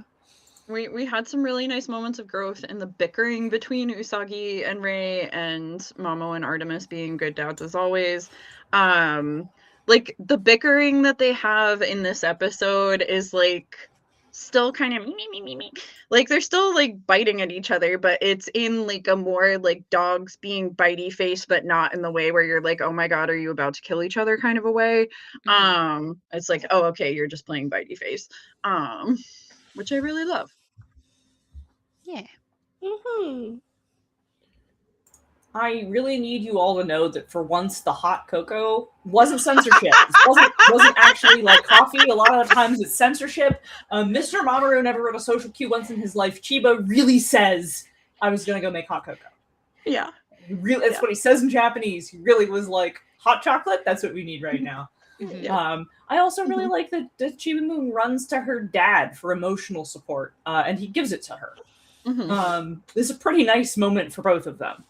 We often see how Chibi Moon is like Usagi, often not in a good way. But she is also Mamoru's kid. And I like this was a good reminder that like she has another parent. Yeah. And she is sort of like the other parent too. And he's when Mamoru is allowed to be a good dad, he is quite a good dad. Yeah. It just happens kind of few and far between. And it's like also because she has gone through her emotional arc of her now healthy attachment to Hotaru, she can go to her dad for advice and not be psychosexual about it. Like, she can have a healthy relationship with her father now. We're so proud of her. Yep. Yeah. Also, hey, are we gonna talk about how Ami just made Chiba Moon a video game? Like, she just was like, I just coded this for you. Has the fact that Ami can code come up before? Will it ever come up again? Just a thing she can do. She just really smart. Yeah. It's like the outers on their chopper. Like, of course she can. What can't she do? Characterization, very top of my list was like, I appreciate that this time Darien didn't blow off Serena's attempts to be romantic because he was embarrassed of her. He blew it off because he was too clueless to realize she was flirting with him and took her literally. He just genuinely didn't know. Also, Mina dunked on Serena's grammar and spelling, and the other girls actually defended Serena for once. You love to see it. Never happens. I really love there was some good Darien characterization in this one. He's being patient with Rini and explaining the girl's perspectives to her rather than just coddling Rini's feelings like he did at the beginning of S.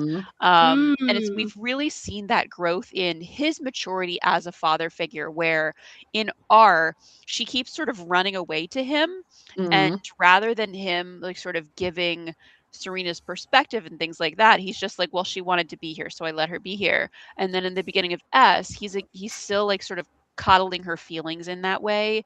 And by the time he gets to the end of S, you've seen him interact with her enough times and go through so much improvement in his relationship with like Serena as well, that now he's actually having these more mature conversations with her. You really love to see that kind of improvement in his character. Also, just characterization wise, Serena made her a bunny backpack. She made it with her own hands, even though she knew it wouldn't be any good. And she made it anyway. I love her so much. And then also, Luna said something nice about Serena. Holy shit. Here. We never get to use it. Incredible. Once again, in case we forgot, because it happens so rarely. I think we've had 4, Yeah, times. sounds about right. Yeah. All right, relevance to the ongoing story? Not really, but it's real freaking wholesome. We're doing a Daimon in the last episode. Just Had to be Just one for of shits those and gigs. bitches left. Free diamond. Was it exciting and engaging, even if it wasn't relevant or high quality?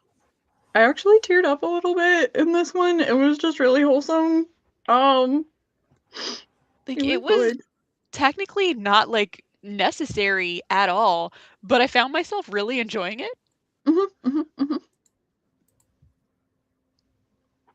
Michi at you. Better than the last episode. I mean, Yeah. that's a low bar. Standout moment.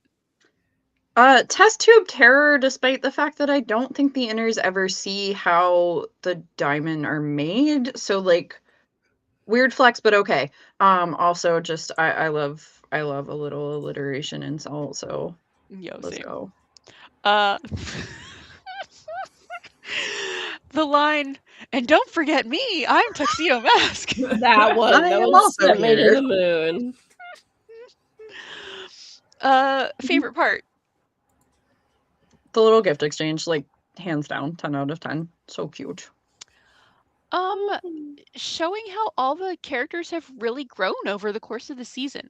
There was almost no real bickering this time, and people really had better relationships than before. It shows real progress from Rini's departure at the end of R to her departure at the end of S. For my favorite, holy Supportive shit, Luna. it happened again. Yeah. Favorite character of the episode. Cheebs, surprisingly. Luna said one nice thing about Serena, and I cannot stress enough how remarkable that is. So, Luna. Again, we never get to use it. It's like getting out the good china when company's over. Yes. Mine's Tuxedo Mask trying not to be forgotten. Good for him. Good for Forget him. me. I'm Tuxedo Go off, Mask. King. Yeah. I am Tux enough. Oh my god. Alright, let's go to some comments. Yeah. Okay, Sailor Moon 5381 says, this moment for Artemis 2 really touches my heart so hard, and it was like Sailor Moon was also part of the journey. It was so beautiful. Truly a huge win for us Moonies. This was awesome. Yeah. Yeah. No, Thank our you to the fandom dude who brought Artemis into the control center. Yes. Is his name Stanley Love, I want to say? Something like that. You can recognize him in the photo because he's the one sitting in front of the plush, and he's got a... Oh, nice. Yeah. Excellent. Yeah. I'm okay, childhood dream come true, clearly. Right? One of us. Cosplay says, even now is a creative who works. She's too humble for having created work that literally changed lives. Yeah. Oh my god, do you think he'd want to talk to us? Oh my god, please. Oh my god, the guy from NASA? Yeah. He's probably really on Twitter cool. or something. That we gotta would get be him really on. cool. Oh my god, if we yeah, could somehow... Bro, do it. Let's make it happen. That would be dope Yeah, as so hell. let's see if they can find his business email and just be like, hey man, want to come talk to us about Sailor Moon? Yeah, talk to us about That would be so astronomy much and Sailor fun. Moon. Yeah, I'm sure he's not a celebrity or anything, so we might just think it's nice that some other fans want to chat, Oh my gosh, yeah, he's not a absolutely. public figure, so he's probably just a regular dude, Yeah, just a guy. Okay. Yeah. I think it'd be cool. All right, just a yeah, guy. let's Anyway, put a sorry. pin in that because that'll be awesome. Mr. Stan from NASA. We stan you. Ninja Stan. Master 551 says all those times they have to use Luna P on Usagi's family can't be good for their brain. Yeah.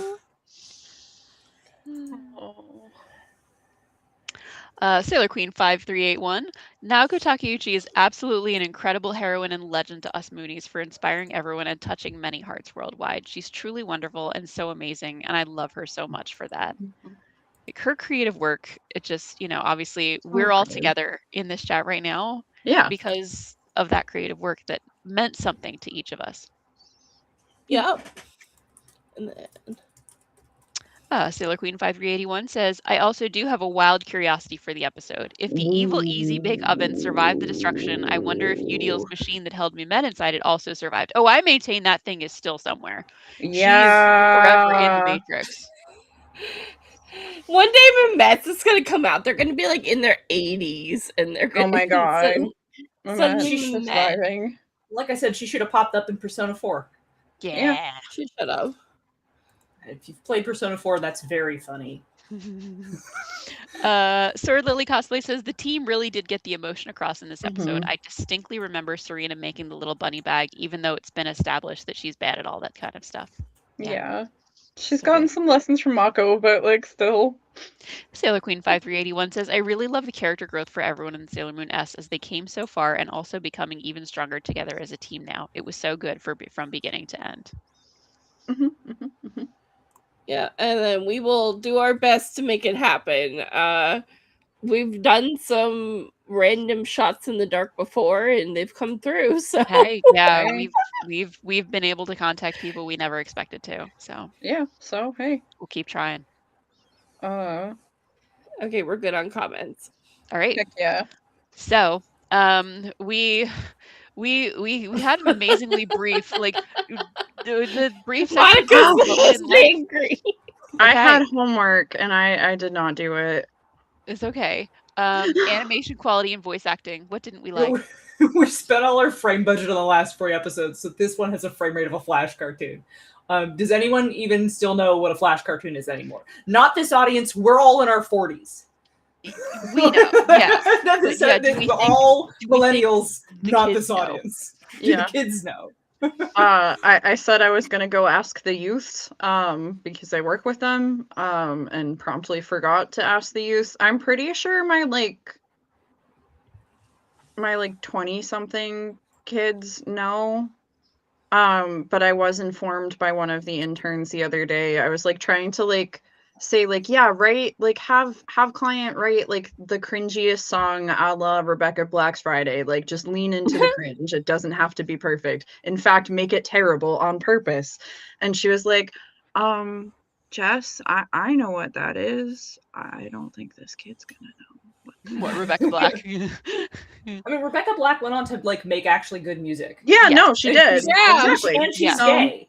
Yeah. She writes queer singer-songwriter music, and it's quite good. Yeah. Hey, good for her. Yeah. Yeah, it's a happy ending. Yeah, you should go look up her music. It's quite good. Yeah. Hell yeah. I mean, I unironically liked Friday when it came out, so yeah, it's a fun song. People just want to hate on a rich girl living the dream. Anyway. Yeah. But yeah, I think the 20 is probably the cutoff, is my guess. Who knows what a Flash cartoon is? Okay, fair enough. Yeah. All right. The producers on the phone were just like, we have 36 cents left and still have one more episode. Call the animators who can't draw hands. So true. Yeah. Yeah. Also, apparently, Momo had a series of lines that sounded like a near Rickroll. Probably we're never gonna give you up. We're never gonna let you down. And Lenton. Oh yeah, there. I do remember that. Now, I don't remember writing this comment, but I sure did. I said they sure did bring in the interns to draw this episode. It just, oof. Yeah, and I must have been heated because I said, why does this episode exist? Yeah. All right, plot structure? We truly ran out of ideas and are just decided to do one final Monster of the Week plot. When in doubt, do a Monster of the Week. Okay, it's attacking people and stealing their hearts. Where are those hearts going? Who is going to use them? Why does this matter? I'm yeah, for real. Although I kind of enjoy we could go on a philosophy rant about this of yes, what is my purpose, right? Okay, I'm stealing all of these pure heart crystals, but to what end? Because my master is dead. But like I know nothing else. I do not know how to be without stealing pure hearts. Yeah, like honestly, I love the concept for this episode. If Yeah. they had like done its own thing with it, you can sort of picture an episode where it's like instead of this being sort of the other half of the strong Rini episode, you could see this being its own episode where it's like the Yoma is just doing what it's sort of like programmed / engineered to do, and then like you could see it sort of learning that it doesn't have someone to report to. It keeps trying to report in and no one's answering, and like it doesn't know what to do with the things that it's taking. And then like it talks to the Senshi and they sort of explain that no, like everyone that it works for died and it doesn't need to do this anymore. It doesn't really understand what it's supposed to be. And they're like, well, what if we just cleanse you? And then so the purification plot in this season ends up being this random Yoma, and it turns into like a little seed that they then like sort of plant in a flower pot, and then just like, someone like takes away and raises, and its new life is that it's a plant. Like I think that'd be really cool. I think that'd be really fun. Yeah. That Totally would would be proud. Yeah. Damn, Daniel. Cooking But plot structure, Michi, you had a comment here. Oh, sorry, I'm doing the graphic. No problem. Where's a great send-off to our Easy Bake Oven monster. We will miss the Easy Bake Oven. All right, characterization. Why are we doing this again? We had a certain episode count we had to hit. Yeah. I didn't hate it, but this is absolutely filler. Just filler, yeah. Just all right, filler. relevance to the ongoing story. None. Literally none. None. None. Was none it boring? relevance with left beef. If so, why? It wasn't boring. I enjoyed this weird little episode. It's not boring, for sure. Yeah. It's a good app, honestly. Worst part? The budget for this episode. Yeah. No one cared about this episode and it showed. Yeah. Thing it could have done entirely without, just the moment of Ray and Serena bickering over Serena's gift. You could have just cut that out. Yeah. See, I would have liked to have seen next season without her coming back. It would have definitely like changed the season a lot. Yeah. Okay. Pegasus would have been in Usagi's dream. Yeah. Oh, hey, girl. Hey. But I mean, like Pegasus could have been in Mamoru's dream. And oh my god, yes. Oh yeah, give Mamo another boyfriend. Mirror. That's what I'm saying. Boyfriend brigade. Let it be Mamo season. That'd be kind of cool. Yeah.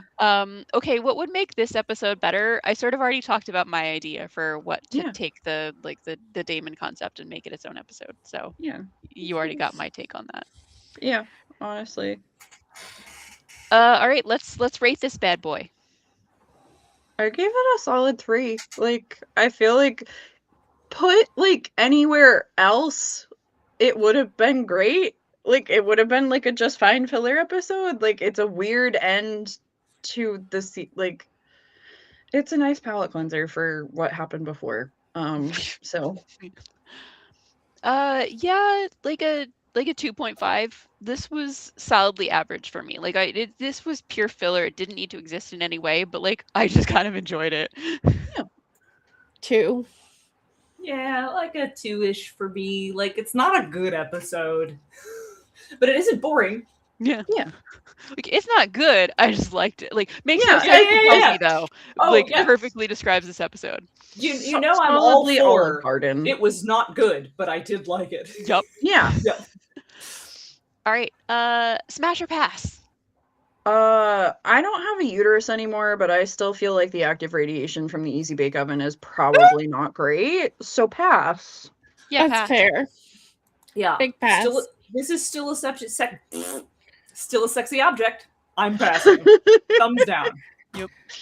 Yep. Do we recommend it? Why not? Yeah, I guess. Like honestly, this one was very sweet. I thought we were split. Yeah. We were split on this. Yeah, we were not in harmony. Yeah, Michi said no, and I agreed. Yeah, that was 2 no's and 2 Yeah, and I think you guys are stronger on the no than we are on the yes, so it's Yeah. fine. Yeah. You can go no on this. I'll take the L. You know, because they kind of gotta see it to know what the heck is happening and why she's back.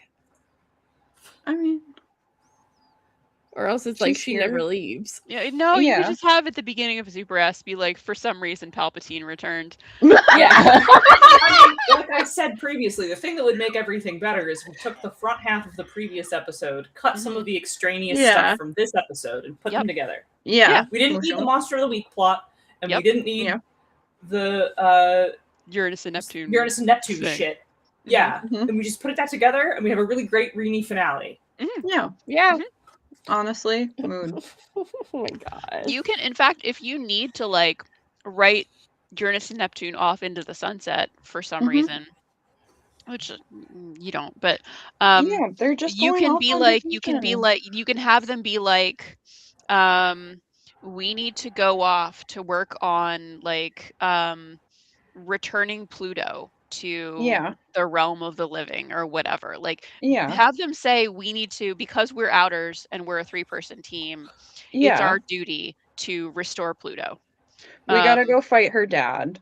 See you in yeah, hell. sure. Yeah. Like just have that be their off-screen mission and that's fine. Yeah.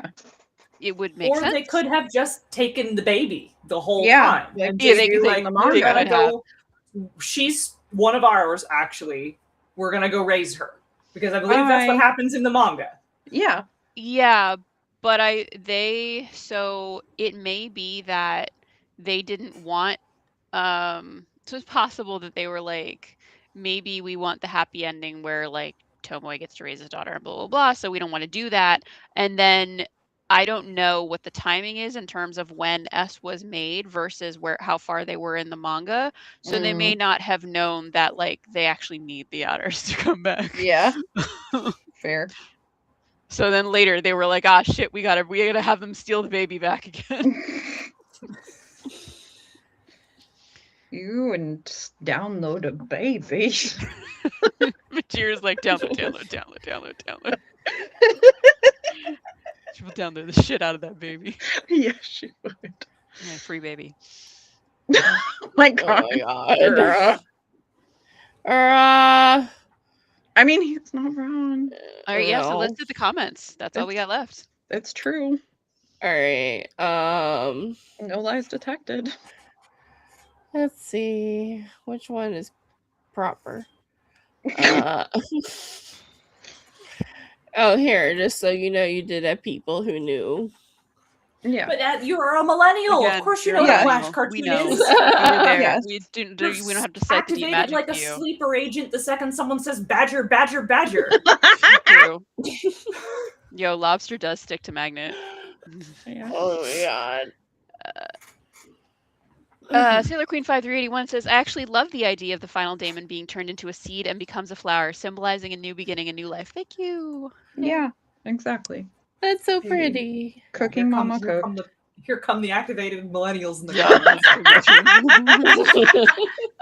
the chibi used to Usagi on the dock scene makes me cry, says Ura. Yes. Yeah, that's really sweet.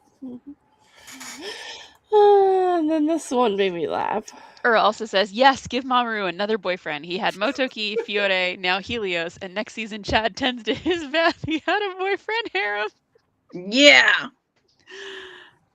I mean, he also had his pocket rocks, in fairness. He does have He his does That's also how have the a bar rocks. rocks. Oh my god, we're almost done. He could, if you will, get his rocks off. Oh my god, really? I don't think I will. Sailor Queen 5381 says, for the part of the final daemon being turned into a seed, maybe Usagi heals it with moon cosmic power, just like she heals the black moon systems with moon crystal power. That also works well too. Yes. Yes. You see, we're cooking with this. Yes. Cooking with an easy bake oven, in fact. Yeah. Ura says, Smasher Pass next season is going to be amazing, especially when it comes to the giant balloon lemurs. Take a cold There shower and are- repent. There are some Yoma coming. Yeah. The The ducky will smash pretty much anything, will be put to the test severely. Mushroom, And of course, mushroom, yeah. All right, it is late. We're gonna call it a night there. It's late. You guys stuck in there with us. We love you. Thank you Yes. We for love you so much. suffering these episodes together. Yes. This is like my favorite season. Yeah, and the end of it's kind of rough. The end of it's Yeah. It hurt. It hurt, my girls. Oh my god. Hurted. That hurted. all right. Let's hit that outro. Yeah, Okay. boy. Let me get it up. Sorry. Oh, all right. I hope you feel better. Migraines are hellish. Oh no. Oh no. All right. So, and with that, we come to the end of our show. Thank you for joining us for Bishoujo Senshi Slumber Party, Sailor Moon Cloverway Dub, episodes 116 through 120 discussion. As always, our fellow Moonies, you can check us out on all our socials and follow us to find out the next time we are going live. You can find our links in our link tree in the description. I've been your co-host, Monica, and if you want to see what I'm up to and interested in, oh, hey, there's the QR code for us. Yeah. Yeah, sorry, Scan I couldn't find No, that no, other part. You're okay. Oh, It's excellent. Yeah. Scan that QR code and follow all of our socials. Yeah, it's stay trustworthy. social with us. All right. I've been your co-host, Monica. If you want to see what I'm up to and interested in, feel free to follow me on my socials, which are popping up down there at the bottom, and you can see whatever I'm enjoying at the moment. I've been your host, Relia. If you like what I do and you want to follow me on social media, you can find my most active socials popping up on the screen below. If you want to follow my cosplay adventures, you can find me on Instagram at Relia Lacademon. If you want to follow my artwork, I'm on Tumblr at Art Crystals and on Blue Sky as Relia for the month of April. I've done a challenge to myself to just create a bunch of little circus OCs. So all month long, I've been drawing little circus guys. You Please should go come look at see those my Balatros. my Balatros. Yeah. See my sexy clowns and my sexy like human cannonballs and my sexy trapeze artists and my sexy everything, and then it's sexy appended in front of it. So yeah, Tumblr, Art Crystals, Blue Sky is Relia. Go see my clowns. Thanks as always for supporting the show, and join us for our next Slumber Party, which will be on May 9th, where we will be reviewing Sailor Moon S the movie, Hearts in Ice. Woo! And don't forget to tune into Eternal Mooncast on Saturday, May 16th, not 19th. For a special redo of a season 1 episode. We are welcoming back special guest and author CC Gonzalez. She started out writing Sailor Uranus and Sailor Neptune fanfiction and is now a published author with multiple series to check out. For our topic, we'll be diving into Haruka and Michiru and their relationship. You know, the best part. Yeah. Your co-hosts will be Michi, myself, and Risuki. Hell yeah. It's gonna be so much fun because the first time we did this, I had make it 18 plus. We probably have to do that again. Yeah. Yeah, but at least this time we have people who will know that the episode is out there. That is Yeah. spicy. Heck yeah. Alrighty. Hello. I've been your co-host Ducky. If you like my hot takes and want to follow me on socials, you can find me at Fancy Ducky on most platforms. Sometimes there's an underscore. I just finished Emperor Edelgard. You can finally see Chicken Nuggy in all of his glory. We are free after 5 years. Woo! Proud of you. And we are free from cousins. Huzzah! For our parent show, Eternal Mooncast, you can find previous episodes on YouTube. We appreciate any likes, comments, follows, or however you'd like to show your support for our show in your own way. We love you very much. All right, and it's me. As for always, I've been your host, Michi. You can find my socials at MEW21, some underscore cosplay across the web. For Monica, and a bunch of our friends reacting to K-pop, X-pop, Global Pop, and beyond, head on over to K-pop Voyage on YouTube. We have a ton of fun reacting to all kind of things over there, and we're working on a backlog for a Patreon that'll come out in 2027. Ooh. And then, as a quick reminder, these have just been our personal opinions. We celebrate all respectful Mooney opinions here. And with that, we wish you all a good night.